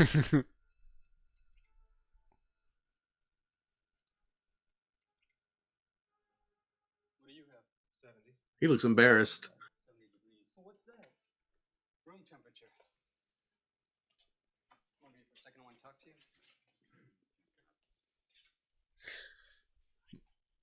What would you do if you were those paramedics? Like, Ernie, when the paramedic pushed Ernie in the chest, he looked at him like he wanted to slug him. I love they had all that lumber and those nails. It's always convenient, isn't it, in these movies? Right. Like in Night of the Living Dead, when he's like breaking apart the table. Like a table leg would never work over like barricading a door. You need like 10-inch nails to get it through.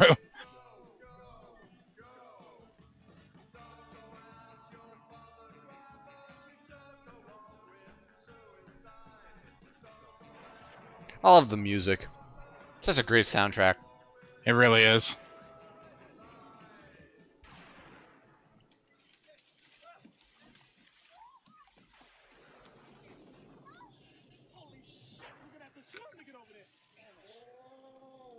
I don't think I would personally run back into the graveyard if I just saw a dead person. Yeah, that's true. But you don't necessarily know Tarman was dead if you were them. They need an action figure of this, like a display. Yeah. Seems so good you get to see it twice in the same movie. Oh yeah, this song is amazing. It's pretty much what sold me on the soundtrack. This is 45 Grave, I believe. Which, funny enough, this song has a different version. They remade the song for Return of the Living Dead and added zombie references. The original had to do with like a abuse or a rape of a woman. It's kind of crazy. Come on, girl, you gotta go. Like, we can't. Oh boy. Her fantasy, man, it's coming true. Dude, that's why she's screaming that they're not old enough for her. They all look like they're not in their 40s or 50s, so it's just not doing it for her. No, man. Not rotting enough. She needs some like 70, 80-year-old like wrinkly balls. That's what she wants. Except you're conscious, so we don't know what it means. You saying we're dead? Are you saying we're dead? Look, obviously I didn't mean you were really dead. Dead people don't move around and talk. What the hell's that, Ernie? Front door. Look how fast Ernie jumped up. Don Calfa is one of my all-time favorite actors. The guy is just great in everything. He's like so comical. It's great. And he's got the really trigger happy in this movie. I feel like he really wants to shoot somebody. He's got the best facial expressions. Extremely underrated character actor. Are you on PCP? No, man, cocaine. All right, that's cool. Come in.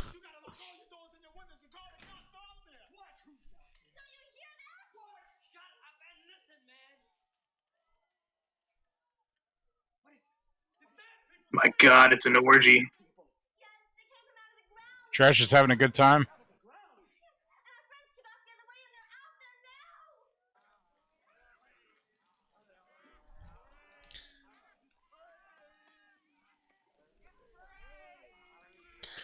Like, this is like the worst kind of zombie apocalypse. Like, it's bad enough the zombies run, but like they can't be destroyed. And they talk. Yeah, you're so fucked. You're gonna get ridiculed and then fucked and then eaten.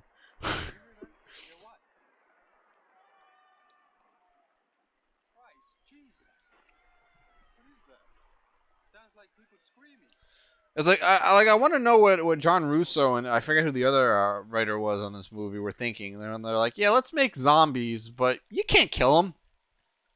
I believe Dan O'Bannon helped write it or wrote the screenplay. Maybe the screenplay, but the story was somebody else. Was John Russo and somebody else. I'm not sure. Ah.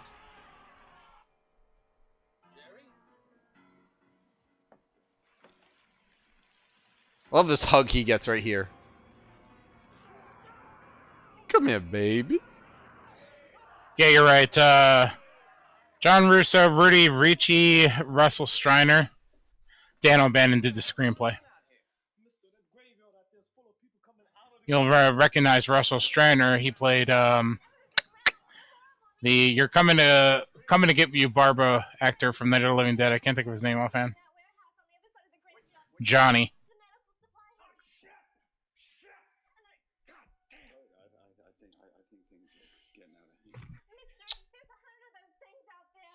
He sounded like he stubbed his toe there. It wasn't even like he was like genuinely that nice. Just like, shit, my toe, damn it.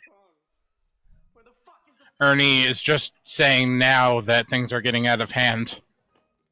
Like the severed body parts that wasn't out of hand. Shit was out of hand when he thought they were just rabid weasels. Ooh. Fuck your phone!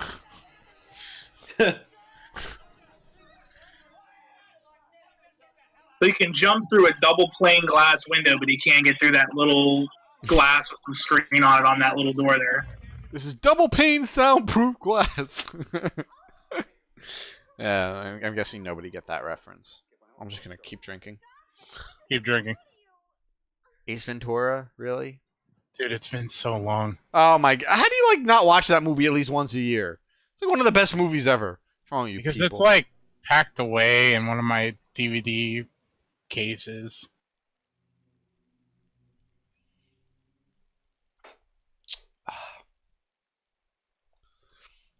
God, I want to meet the man who invented Scotch. Just kiss him. Stroke him. Okay, alrighty. One too many. We hope you enjoyed this episode. We're going to be ending it. This is the best shot ever. Oh my I do think they pulled that scene off. They just got like a little person to do that. It's like Wee Man's father.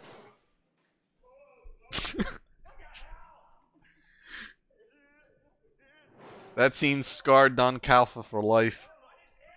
Shit, fuck Don Calfa. It scarred me for life. That thing's terrifying.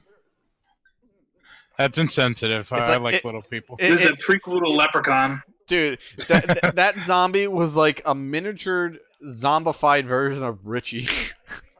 Oh my god. That's so true. You know, like, why is he not at conventions? I would have loved to meet that zombie. Oh, I thought you meant Richie. Oh, he's at conventions always, and I tried not to meet him. Well, he doesn't see us half the time anyway. Yeah, because he's always in first row.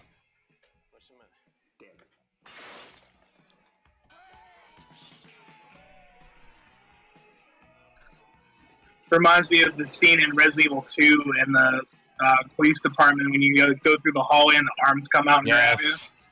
That used to like fuck me up every time as a kid. I've always loved that imagery, just like arms reaching through the windows and everything. It's horrifying.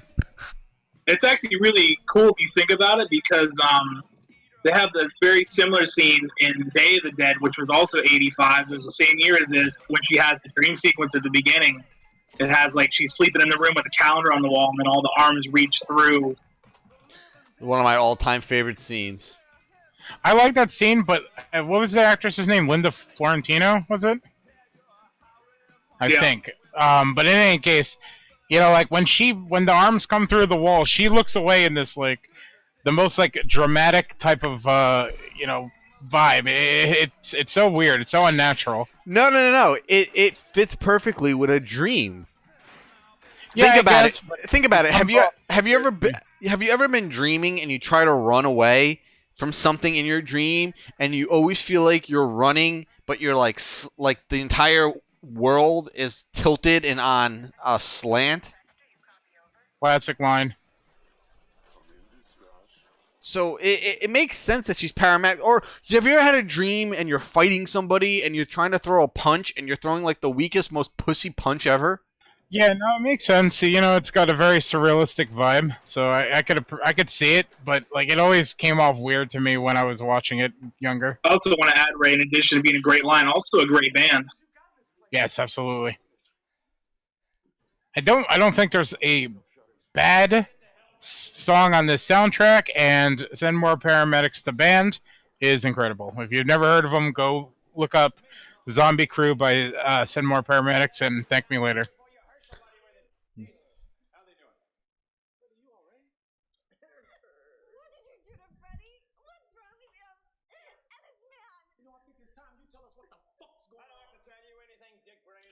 Dick brain.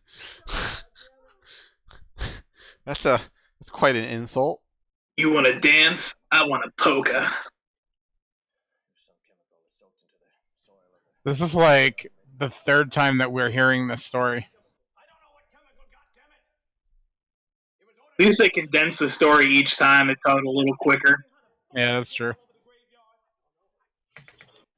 Gotta say, Tom Matthews isn't looking very good here.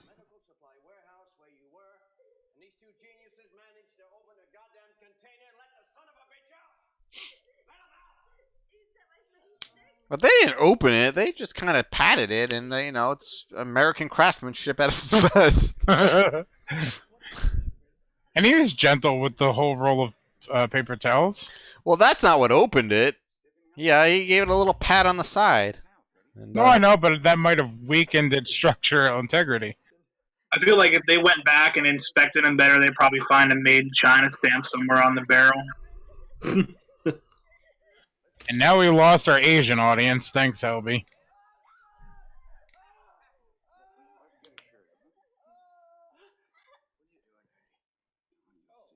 Is he experiencing rigor mortis? Damn. Yes, sir. Dude needs a chiropractor real bad.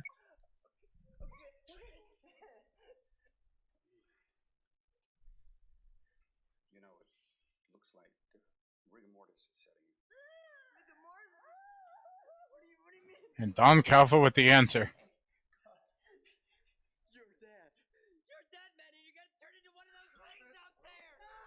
The most annoying character in the movie turns out to be the smartest character in the movie.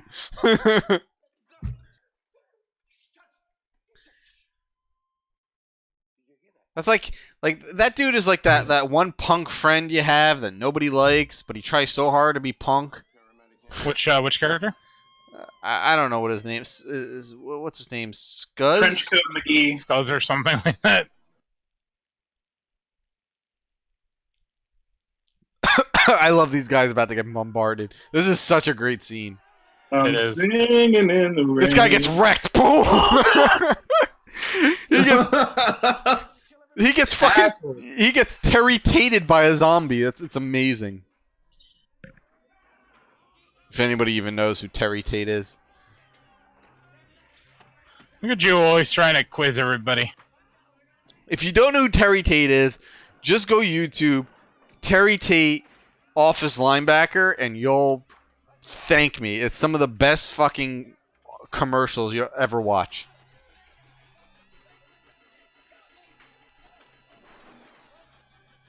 To be fair, there is no muscle on that arm because it's pretty much just bone. So how does she have the strength to pull him through? And, bust through his skull to bite his head. Well, she had very strong teeth. In fact, they might even be dentures.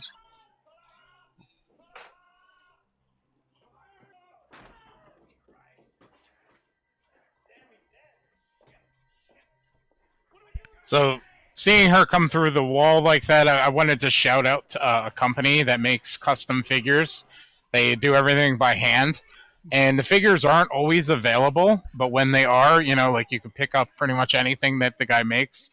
Facebook.com/homemade horror.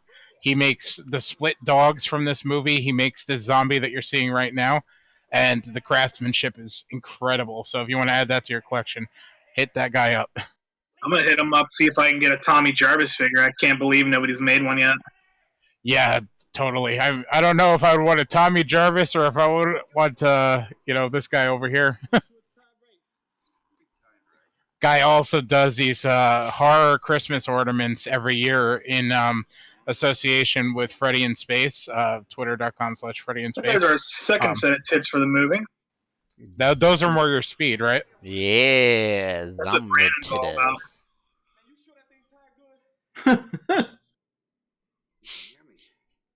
Like, this is like the most surreal scene in any zombie movie ever. If you think about it. Yeah. So the first time that I ever saw this movie, I was probably in 5th or 6th grade, and it played at about 4 o'clock in the morning. I got up early that day before school, and that was the first time I ever remember watching this movie. And I remember particularly this scene just like blowing my mind, and this explanation here that they're going to give us the why the zombies specifically want to eat the brains. Like, that just cemented for me how cool it was. Yeah, they really aimed for the fences when it came to breaking apart what a zombie is and explaining it. And so to some it might come off cheesy, but it's as good of any as a explanation. Let's look at this animatronic. Like, it looks better than most CGI. I feel like the movie industry should have to go back to the standards of the 80s, because you look at movies like this, you look at John Carpenter's The Thing, the practical effects just unbelievable in these movies, and CG has just been overdone to the point where things just look terrible. I can agree definitely to an extent. Like that right there, obviously, like first time I've seen this, but like The Thing, like it is so damn good. Like, it's really grotesque. Like it just makes you feel actually, a sense of dread and creeped out. As opposed to, I'm just so desensitized to CG now. Like, sure, this looks cool, this looks beautiful, but I know it's a green screen here and a motion capture suit there. It doesn't do it for me. Plus, it makes people lazy. Like the filmmakers. Back in the day, you had to think on the fly how to achieve these really cool ideas. Like, I remember a story that Tom Savini told, I think on the set of Dawn of the Dead, about how they were supposed to do something. George Romero was getting really frustrated, and Tom Savino's like, give me 5 minutes, I got it under control.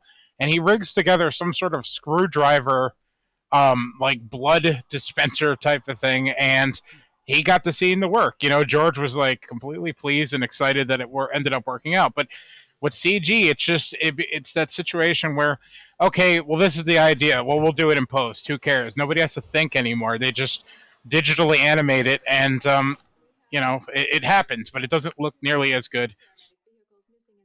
And speaking of the thing, we just had a cameo there from R.J. McCready. The police officer in the background looks like Eli Roth. I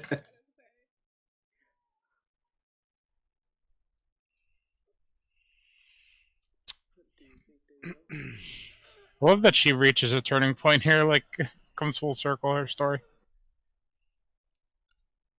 I feel like the guy in the suit should have been played by Crispin Glover. I'll second that. Yeah, I can see that. As long as he brings his corkscrew. He is a dead fuck in this movie, so it would fit. Yeah, I mean, it does work. Well, what I mean is lock them in a room somewhere so if they started acting funny, they wouldn't hurt anybody. They didn't want to hurt anybody. You bastard! Why'd you lock yourselves up? Look, lady, we're not supposed to do anything to them for... Look how defensive Tina is. And it's not unreasonable what Bert's suggesting. Like, these guys don't look good, and look what's happening outside. Let's lock them away for a few. You got Frank over there seizuring in the background.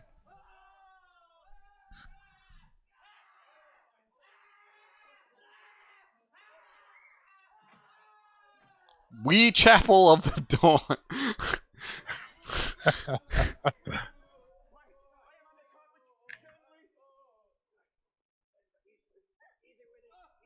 Lay him on the carpet gently. We just threw him down the hallway and he's screaming in pain, but gently lay him down.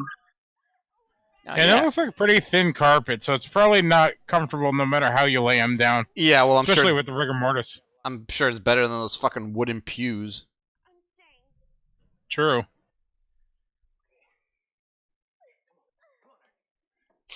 She won't live to immediately regret that decision.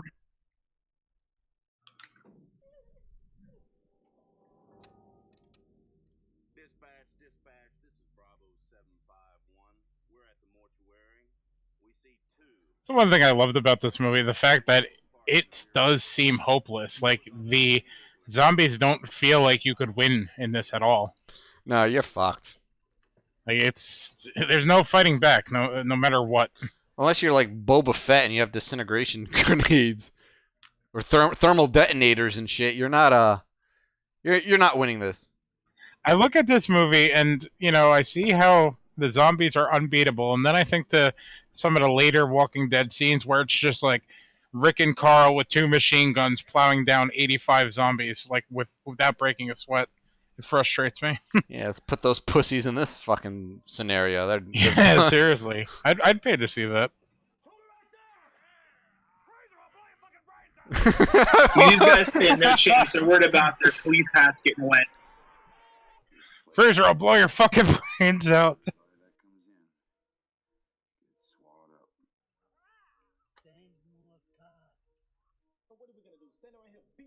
That guy's not from the Civil War or nothing.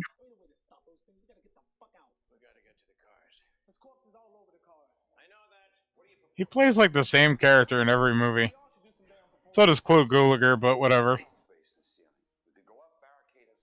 You mean horror actors or typecast? Oh my god. Right.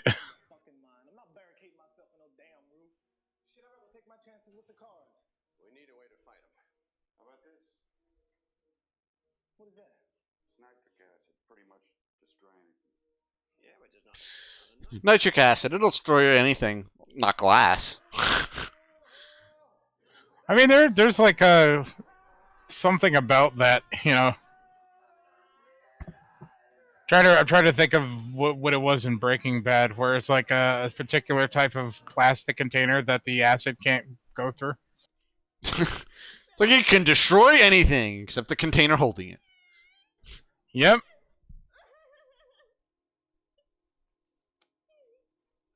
They better give Tom a raise for this if he survives this movie.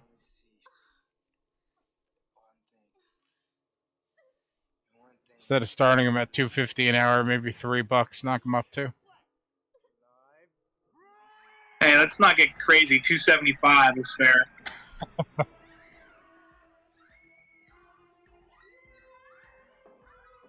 Why is he foaming at the mouth like he's rabid? Rabid weasels, man. Also, wasn't he just like completely rigor mortis like 5 minutes ago? He couldn't move at all, and now he's up running around. Yeah, he becomes like super zombie out of nowhere. What about Frank? He was supposed to be still rigor mortis. He's just got up. He's running around too. He done left the damn room and no one's noticed. He's like, peace out. See, I want this action figure when he moves his hands from his eyes. You hear me, Nika McFarlane? Get on that. Yeah, NECA needs to get on their ball with some. I'm enjoying all the different Jasons that they're doing. They're working their way slowly through all the different movie Jasons, but they got to give us some of those extra side characters: the Tommy Jarvis, the Fox, the Demon, He just Shelly, the stuff shit like out of that. her. I agree. I think they should. Okay, Don Calfa is officially my hero. I forgot that he slapped fucking Nunez not once but twice in this movie. Just back-to-back bitch slaps fucking Miguel Nunez. Like, Nunez just didn't see that coming at all. Like, he got cracked once, and then, like, his face went right into the other one. Bates is jealous because he wishes he could do that. Oh, God, I do. There are not many people that I've met in real life where I'm like, you know what, I want to just, I hate you. I fucking hate you. Miguel Nunez was one of them because he was just a fucking smuggy cunt. Yeah, he's another one I haven't met. I met him when he was at he was doing a panel at Monster Mania for Friday 13th Part 5 reunion.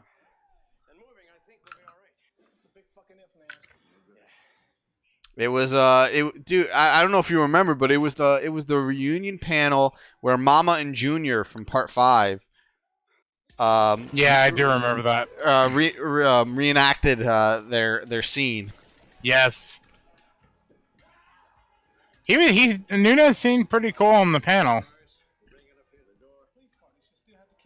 He was a cunt before he got into the panel.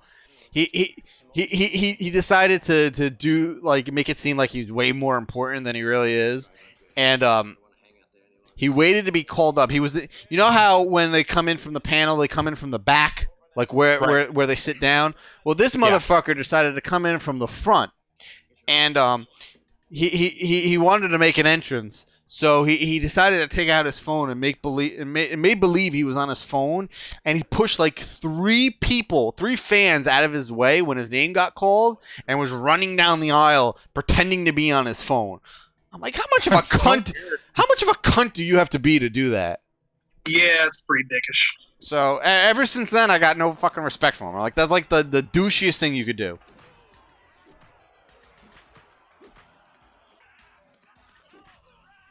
Fucking Juana man.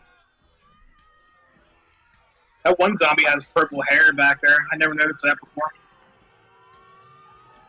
Look at this. Like, it's relentless. Had they, like... And, of course, they're going that way. Like, had they went and waited a little bit longer, it would just be covered.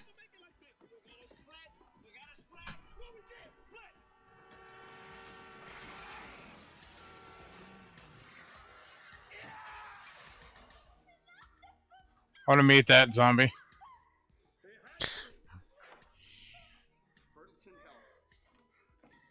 Dude, Ernie came really close to, like, lobbing off her finger when he closed that.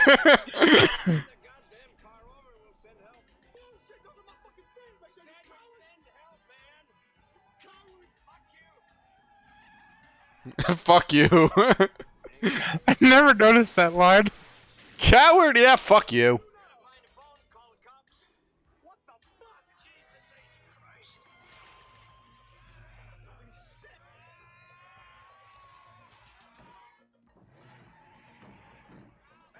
Nothing can kill them except for electricity, apparently. Oh, you and your part 2 reference. Oh yeah, when they threw all the fake brains on the ground and electrocuted them. I don't know. Here's he. He owns this place. That fucking car is total, man. Her car is not total. That's a fucking 80s car. That thing was like... It is now. Well, it's on fire now, so. Must have been American, or no, it must have been fucking in the 80s. It must have been fucking British. If you could crash it into a weak little wall and it's fucking on fire. And there goes our friends from over the pond. Yeah, it was probably a Buick. Old cop cars tend to be Buicks and stuff. Oh, if there's any Brits in here watching, they know that their craftsmanship in the 80s was dog shit. It looks so cool, man. I love that makeup design.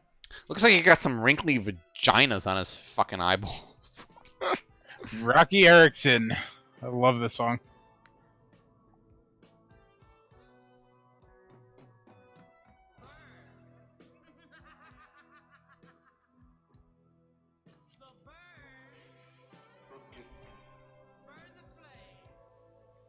Like, if you take out the vocals in this song, it's sort of a little Frizzy-esque, isn't it? Yeah, it's got a little bit of that vibe, for sure. Like the synthesizer and everything, it's a little Frizzy-esque. Yeah, I could see that. And by Frizzy-esque, I mean it's very similar to Fabio Frizzi. If you Italian composer, look him up. Exactly. Who's also going to be scoring the Puppet Master movie, the new Puppet Master movie, which we've talked about. I can't wait. I'm seeing that movie simply for him. Cops, get him! Look at this. Helicopter's like, fuck this, I'm out.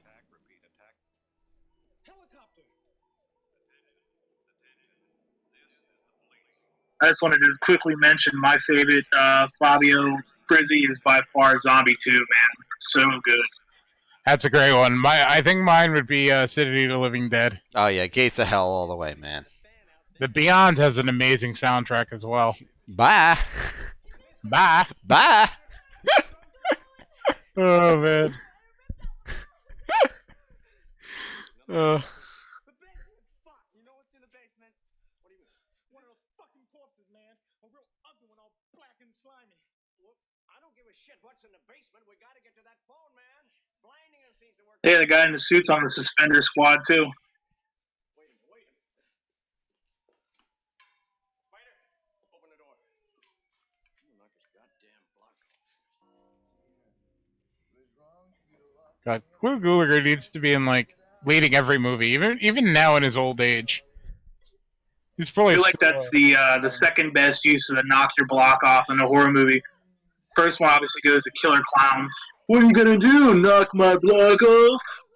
Nice one. Are they doing a musical for that? Yeah.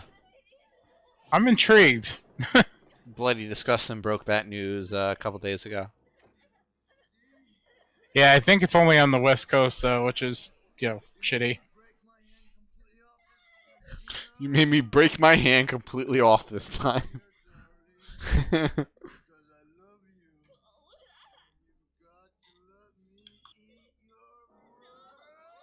I feel like Bert really just wants to shoot somebody with his gun. He's getting pissed off. He can't kill anybody at this point. That's definitely one way to look at it.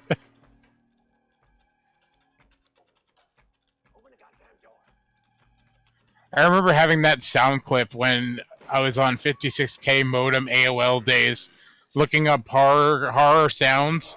It would take me like a week to download a 5-second sound clip. I love it. He fucking whacks Tarman's head off and hits that chick right in the fucking shin.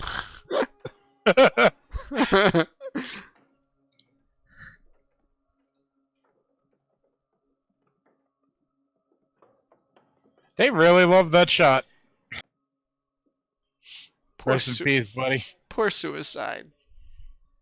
How do you kill the best character in the movie so early in the movie?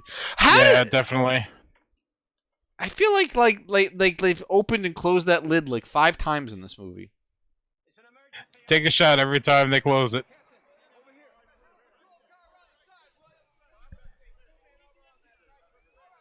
Yes, go ahead. Yeah, you gotta help us. There's a bunch of us trapped inside your barricade here, and we can't get out of here. First of all, mister, what the hell is going on there? I lost a dozen good men, and nobody can tell me jack shit. Look, there are a bunch of people in the cemetery who are Well, it's because you lost a dozen good men. They didn't come back to tell you. It's like rabies, only faster. It's a lot faster. That's why you gotta come in here right now and get us the hell out of here right now. Please, please. Just a minute, I can't hear you. There's a lot of noise out here. Hey, what the hell's going on? Just when you think there was some semblance of having an upper hand or control. This reminds me of opening of Resident Evil 3 when all the cops and the SWAT and everything are getting overwhelmed by the zombies. Yes. Bitch has a big mouth. Blah. I Good ain't when she saying was shit. alive, not so good when she's dead. Especially when there's an obvious dummy later on in the movie.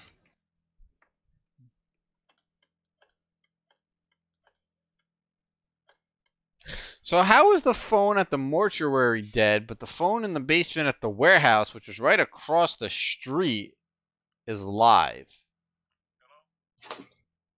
Maybe the zombies destroyed connections from one building as opposed to the other. It would have to be the building itself and not the actual lines from the poles. Yeah. My explanation is going to be is based on what we've seen from this warehouse in the movie. There's obviously some shady shit going on, some like black market kind of shit going on. They So it definitely wouldn't surprise me if they have a separate line in the basement for whatever nefarious purposes. They definitely have free cable, like bootleg cable. Right, free porno channel, obviously. Exactly. Like they paid the cable guy an extra 20 or something, and he hooked them up. When did this take place? And when was the tank first breached? Why didn't you call his number immediately? I see. It's understandable. There's another missed opportunity for an actor. This should have been like Michael Ironside right here. I like I love the how concern on her face. I like the initials on his fucking pajamas. I like think he's fucking all Sheldon Cooper. Chris, we gotta get Chris to buy us all initial pajamas. Monogram PJs. There you go. We'll have D on one side and our initials on the other. Love it. This will be going up on our official Dead End Entertainment web store here in the next couple weeks. That would work.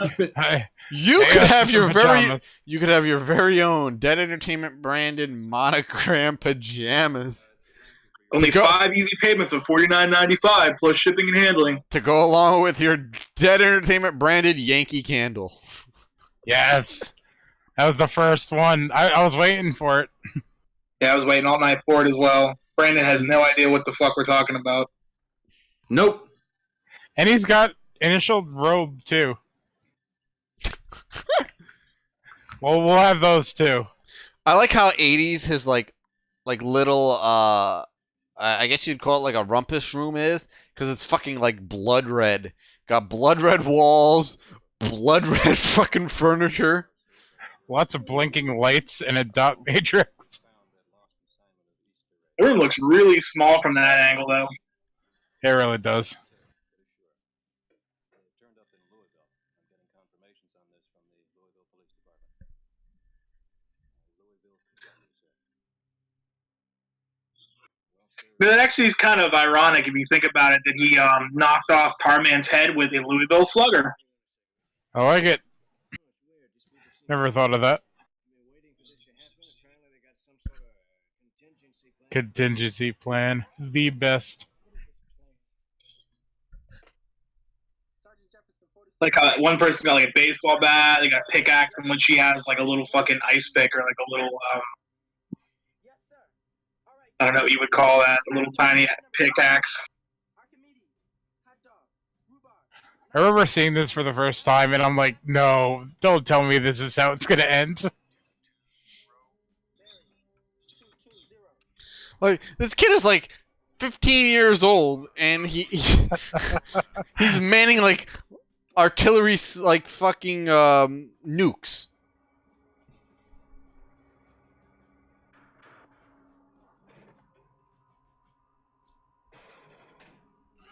I love that stop animation right there. Yeah.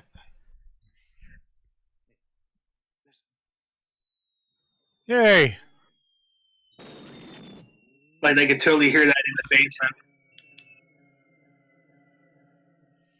Obvious, I mean, it's obvious. Can't neck though. Wow. Can't end a movie without some Quigley titties. That's true. I mean, every movie should strive for that.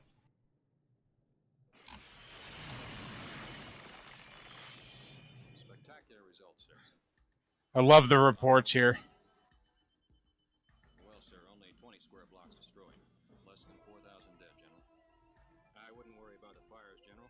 The rain is taking care of that right now. Well, there have been complaints about burning skin, but I shouldn't worry. Minor irritation, General. The rain will wash everything away. That's correct, sir. All should be back to normal by morning. Even used the scene twice. No, we wouldn't want that to happen. So, I'm still fucking 30 plus years later confused by the continuity of this movie in terms of Return of the Living Dead Part 2. Is Return of the Living Dead Part 2 a sequel to this movie, or what? Maybe it happens at the same time. The same could be said of Evil Dead. Is Evil Dead 2 a remake of the first movie? Is it a reimagining? Is it a sequel? No, they've actually kind of explained that. Oh, Scuzz's real name is Brian Peck. I like that. Peck. Yeah, he's kind of a dickhead. If you watch Evil Dead 1 and then you start Evil Dead 2 after the whole like fake recap of Evil Dead 1 with different actors, then it actually works as a sequel. I need to rewatch part 2 of this Return of the Living Dead and, check it out and see how it would work out as a sequel. Yeah, you don't have to watch it. That's okay. Just skip it. Go to the third one. Yeah, no. Yeah, I like second, part 2, but third I like better. I think the second one is better than part 3. There's 3 parts of this.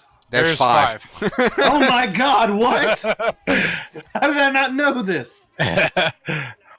Jesus! You mean the movie lied?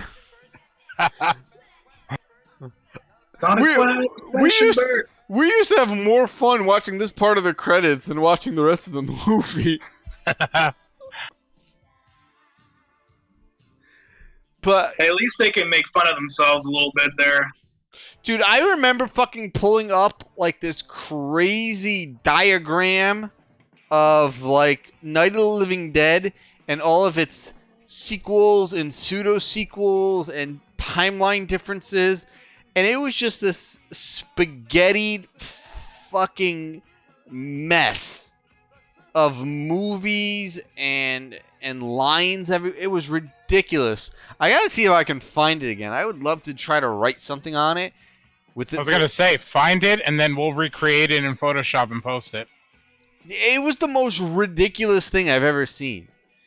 Like Night of the Living Dead is in the middle, and then it's all these different branches going out to different movies and then reasonings for why the movies are there. Return of the Living Dead, Dawn of the Dead, and you have like Zombie 2 technically. Yeah, that's a good point. Then they can even come off like the sequel and stuff like that, because I believe there was a shitty company that bought the rights to the original Day of the Dead, so they made Day of the Dead 2 Contagion, which had nothing to do with Day of the Dead. No. Technically, it was a sequel to Day of the Dead. We don't speak of Day of the Dead Contagion. No. Contagion was actually a prequel to the original Night of the Living Dead. Well, not anymore. Now we have Dawn of the Living Dead. No. Which is that a Planet of the Apes sequel? Alright, so you have the original Day of the Dead. Then there's Day of the Dead Contagion, that or Contagion, whatever the name is, but that's actually a prequel to the original Night of the Living Dead. Then you have the first Day of the Dead fucking remake, which is awful, and then you have the new second Day of the Dead remake, which I haven't seen. I don't even know if it's out yet. I wonder how much money they paid Ving Rhames to be in that piece of shit first remake that they did. No, that was Dawn of the Dead. Oh, okay, my apologies. Apologies. Good old Zack Snyder. Yep. At least it was a James Gunn written movie. Ving Rhames was in the one remake of Day of the Dead. He played Captain Rhodes in that in the Day of the Dead remake that they did. Not the most recent one, right? Not the most recent one, but the one they did before that, like the first remake. He was in that. He played like Captain Rhodes in that. Moreover, how many damn Day of the Dead remakes do we need? Honestly, that and Night of the Living Dead. No, we don't need any Day of the Dead remakes. When you have a movie that perfect, in my opinion, Day of the Dead is like in my top 3 all-time favorite horror movies, and it's just, God, I absolutely love that movie.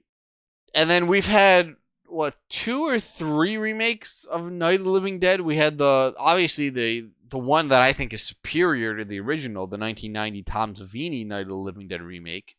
Don't get me started. And then there was Night of the Living Dead 3D, which starred Sid Haig. Which is the only good thing about the movie, unfortunately. That makes it like an auto 5 in my book. You know, Sid Haig in any movie, just right automatically 5. And I feel like there was another one. I feel like there was one that maybe had Jeffrey Combs in it. No. Now you're interesting me. No way. I can't see that. Jeffrey Combs? No way. I don't think so. I don't think there's another Night of the Living Dead, to be honest. There's been news on prequels and the one that his son is writing and directing. So, you know, that might be where things got mixed up. Yeah, no, there's a 2006 one. The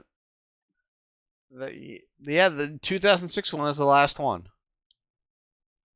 Well, don't give him any ideas. I'll take the prequel that Cameron Romero is doing, but that's about it. Well, you heard it here. A new Night of the Living Dead sequel starring Jeffrey Combs coming soon to a theater near you. Directed by L.B. Lubomski, written by Bates and Ray Mungus, and soundtrack by Brandon, I guess. There you go. Sounds like a winner. Right. Dude, if a fucking movie company came up to me and asked me to write a sequel to Night of the Living Dead or any of the Dead movies, I tell them to go fuck off. They could offer me any amount of money, but as a horror fan, I would not be able to do it. Not with any kind of confidence. Sorry, but Bates over here speaks for himself. I will happily take a payday to make a Night of the Living Dead sequel, prequel, remake, porno, whatever. Porno, I don't know. That's, maybe. We'll see. Yeah. You name it, pay me. That's all I want. Yeah, no, I couldn't with any kind of confidence write a zombie movie. A slasher movie I could do all day. Zombie movie I couldn't do. Yeah, it's a tough act to follow, and yeah, everything's pretty much been done. You know, like there's not much uncharted territory in that genre.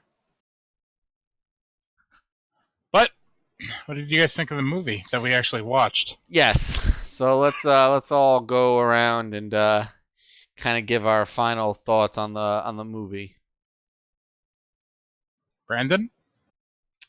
As someone who hasn't seen it before, given that it's clearly dated where we are with film in the film industry, fuck you. I would let me finish, asshole. That's how we roll here. I unexpectedly really enjoyed it.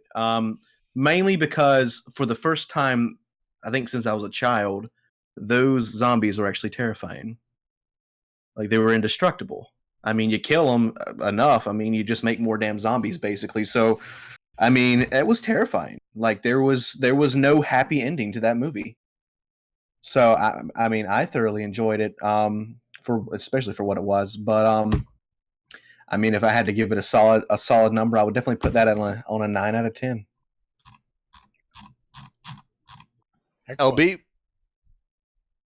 For me, like I said, I originally watched that when I was a little kid, and I didn't even know nothing about it. Obviously, I'd seen all the Romero movies, was a huge fan of them, knew nothing about the whole Return series. For me, I just love the movie.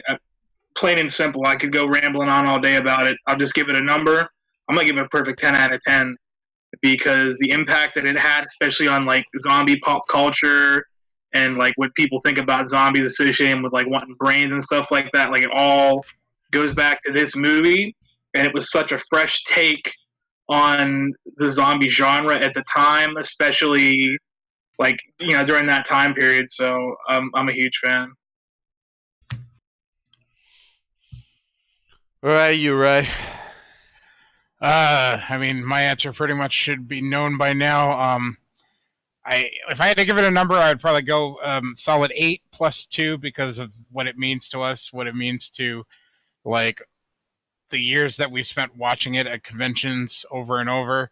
Like I said, some of the movie tonight, I barely was paying attention to it because I know it so well. I could probably misquote but recite most of the dialogue from the movie. And again, it has a very strong connection to a friend of mine that had passed away. As far as the movie goes, it dared to be different. It took something like Night of the Living Dead and took the idea of just retreading that same ground and tossed it right out the window and was like, you know what?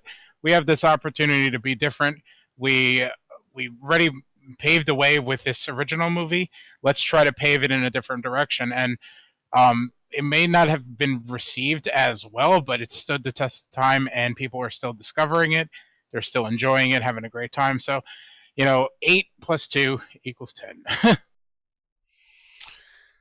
And in my opinion, just like Ray, the movie means so much to me as a horror fan, and just from everything we've been building with the Way of Life Network. Way of Life, from its just the colors to our quotes and intros and the actual name of the channel is all built around this movie. This is our namesake movie. Suicide is our mascot. And this movie is our way of life, so to say.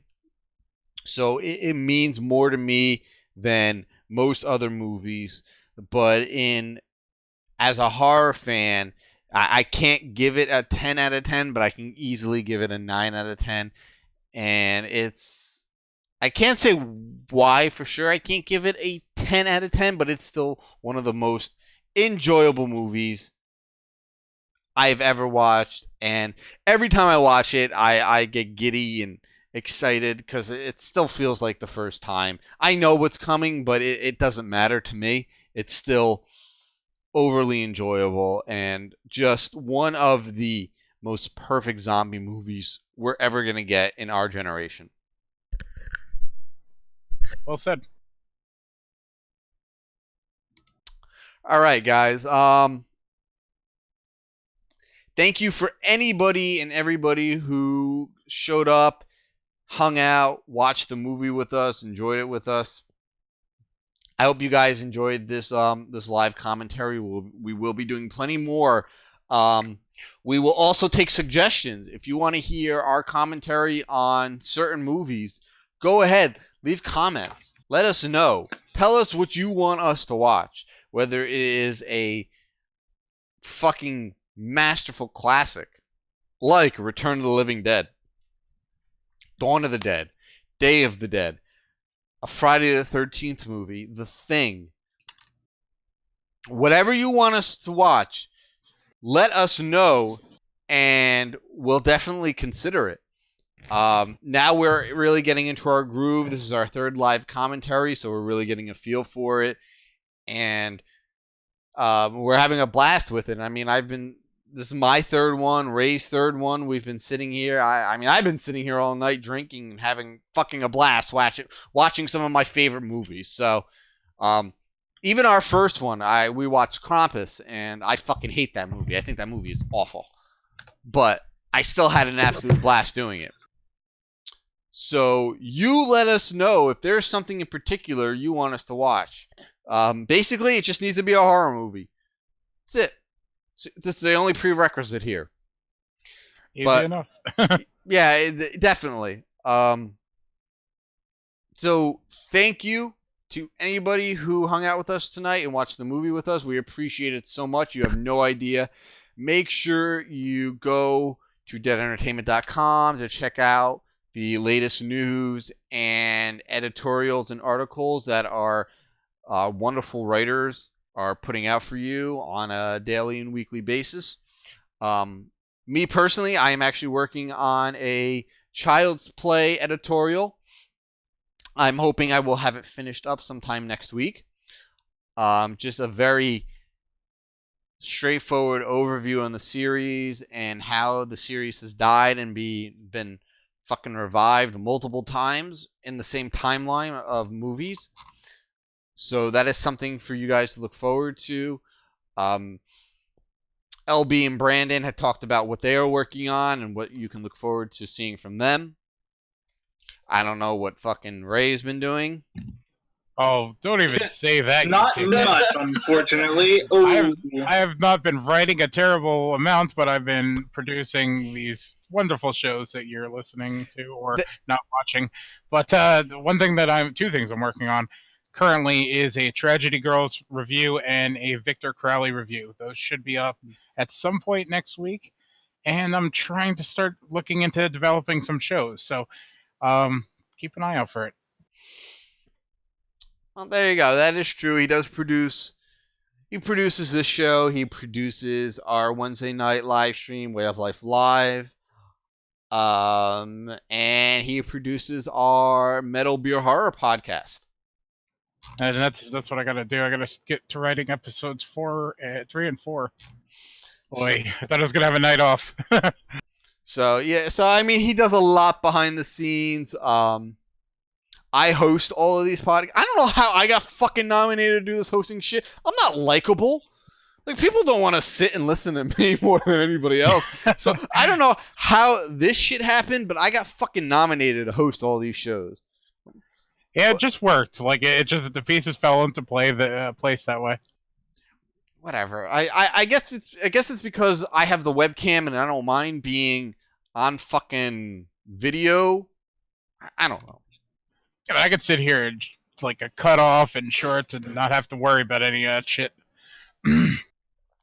So yes. So if you like what you heard tonight, please subscribe to this channel. Obviously, Dead End Site, Dead Entertainment, the YouTube channel. Please subscribe to that channel. Subscribe to our Twitter at Dead Ent Site, ENT, Dead Ent Site, and like us on Facebook at www.facebook.com/Dead Entertainment. While you're at it, make sure you check out Way of Life and my streaming channel, Live Deliciously in Game. I have not been streaming too much this week. It's just been a very, very busy week with our podcast on Wednesday night and then seeing Black Panther last night, so I didn't stream last night, and then obviously this stream tonight. So obviously I haven't been streaming the last couple days, but that will be changing. Please remember that we do have Monster Mania Convention number 39 coming up in a couple weeks. Whoever is typing, I'm going to rape you. It's not me. Wow, that was dark. Jesus Christ. I get it. Point across. I get it. You have a fancy gaming mechanical keyboard, but it sounds like you're fucking beating off over there. Mute your goddamn mic. Oh my god. Oh, Dead Entertainment Podcast, where we get classy at the end. Fuck. I mean, just to set the record straight, it's more like a $20 Logitech, but I would like a fancy mechanical one. No, that sounds like a straight up mechanical keyboard. I know, 'cause I have a mechanical keyboard with like the most advanced fucking keys imaginable. Ray has the same keyboard I have, and it's the most clickiest So does fucking Chris. thing. I would like to give a big thanks to Blue Microphones. I got the Pro. It's quite incredible. I could scratch literally my skin, and you would hear it if I wanted you to. So I'm gonna go back to the mute button. You keep doing your thing. It's beautiful. Not like you were scratching your skin, you sicko. I would like to give a shout out to that microphone company as well. If they want to provide one, I will happily review it on the podcast. Come on, I'm broke. Give me some free shit. Yeah, Blue makes some good stuff. I actually just upgraded my headset.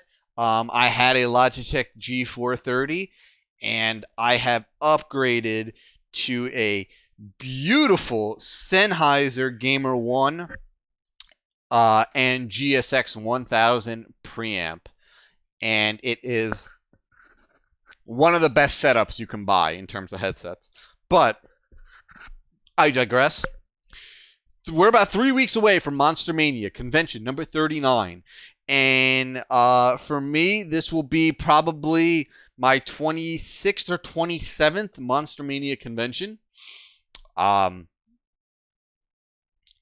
we will be bringing you a lot of great content. I hope to be bringing you some live content. I can't promise anything, but hopefully there will be some live content for either my channel, most likely, or Way of Life. But we will be bringing coverage for the Way of Life Network channel and DeadEntertainment.com. There will be different groups of coverage for both channels. So that is subscribe to both of them. Yeah, definitely something to look forward to. I'm going to be recording as many, if not all, the panels. We don't even know what the panels are going to be yet, but with the guest list they have this year, the panels should be absolutely amazing. We're hoping to get a couple of interviews, maybe from some of the guests who are going to be there, but more than likely, we're hoping to get at least 1 or 2 vendor interviews from some of our favorite vendors. Have you been working in anything on that front, Ray?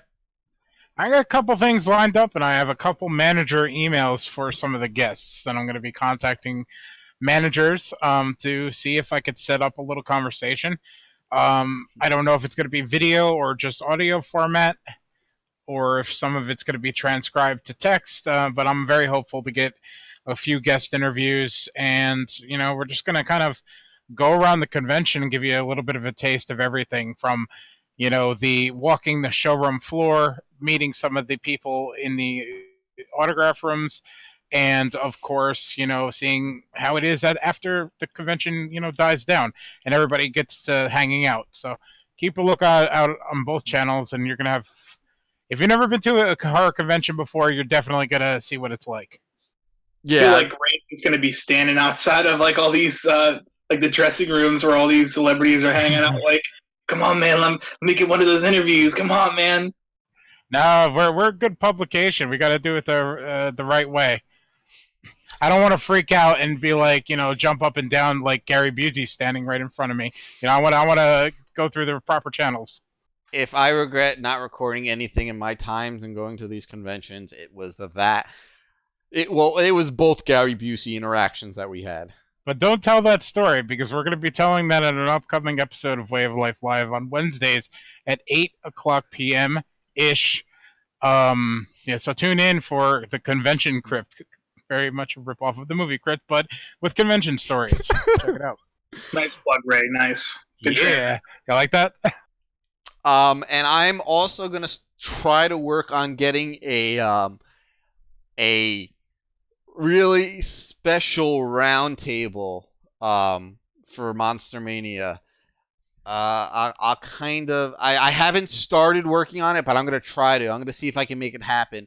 There's a lot of great writers and bloggers that are going to be at this convention this year. A lot of people that I plug every week on Way of Life Live. I believe John Squires, Freddy in Space, who writes for Bloody Disgusting, he is going to be there. I believe Horror Movie Barbecue is going to be there. Horror Movie BBQ. Is Jonathan Barkin? I think he might be. I got to message Barkin and see if he's going to be there. There's a lot of great writers and bloggers that I follow and I interact with on almost a daily basis, Ray as well, that are going to be at this convention. And what I want to try to do is set up a sort of round table, whether it be a discussion or us watching a movie or something that we can record for content for Way of Life Live, or rather with the Way of Life Network. Hopefully I'll have more information on this soon once I get confirmation of who's going to be there and who would be willing to kind of hang out and, record this with us. So yeah, it's going to be a blast if it works out. So that's like the most special thing I'm planning, is to have all of these really great writers and bloggers together in one space, and we can sit down, have a couple drinks, and just bullshit. I think they would be very up for it, but I can't make any promises on it. It's I can't speak for them, but I can hope. It's something that I think a lot of fans, a lot of their fans, a lot of our fans would love to see. These are great writers, great bloggers. They got a lot of amazing things to say. They do amazing things for the horror community in general. So I think it would be just a wonderful, wonderful event if I can get this going. And I will be working on it probably this week, since the convention's only about 3 weeks away. So get excited for this, guys. And Ray, do you want to plug the Dead Entertainment giveaway going on?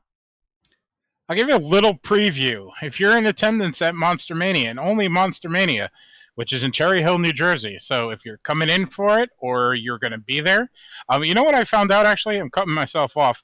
There's people from Australia flying in for this convention. And Ireland.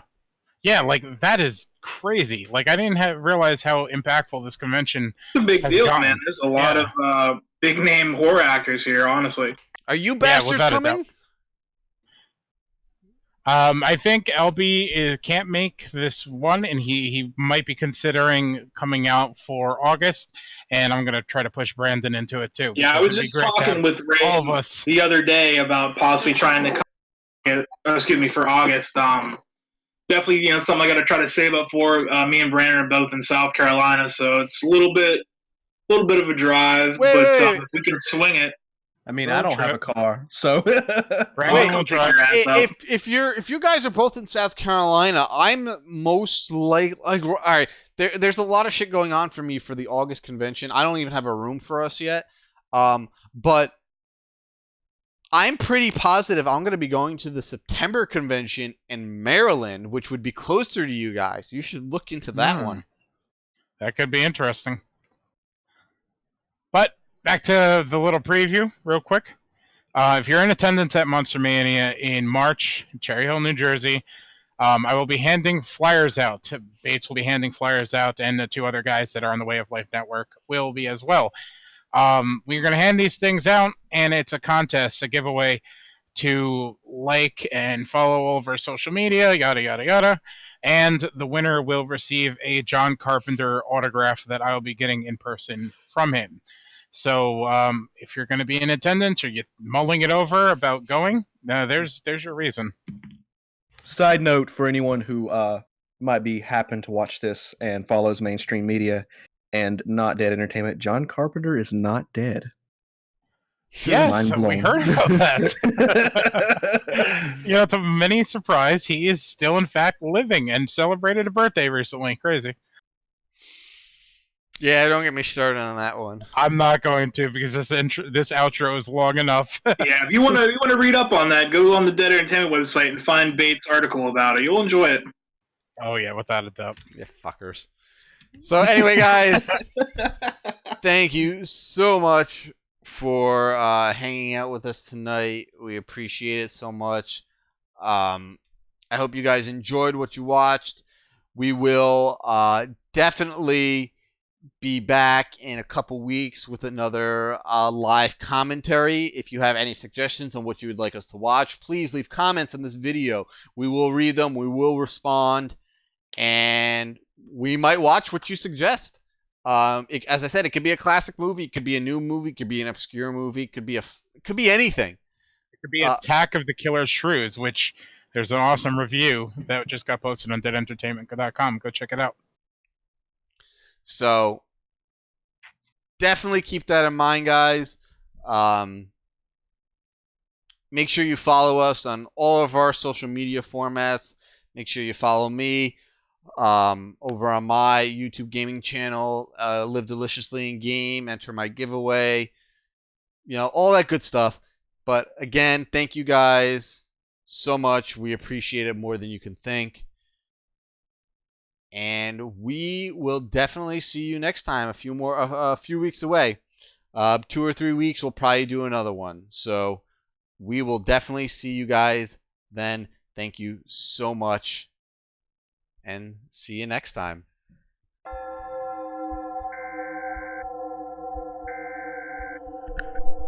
This is the emergency broadcast system.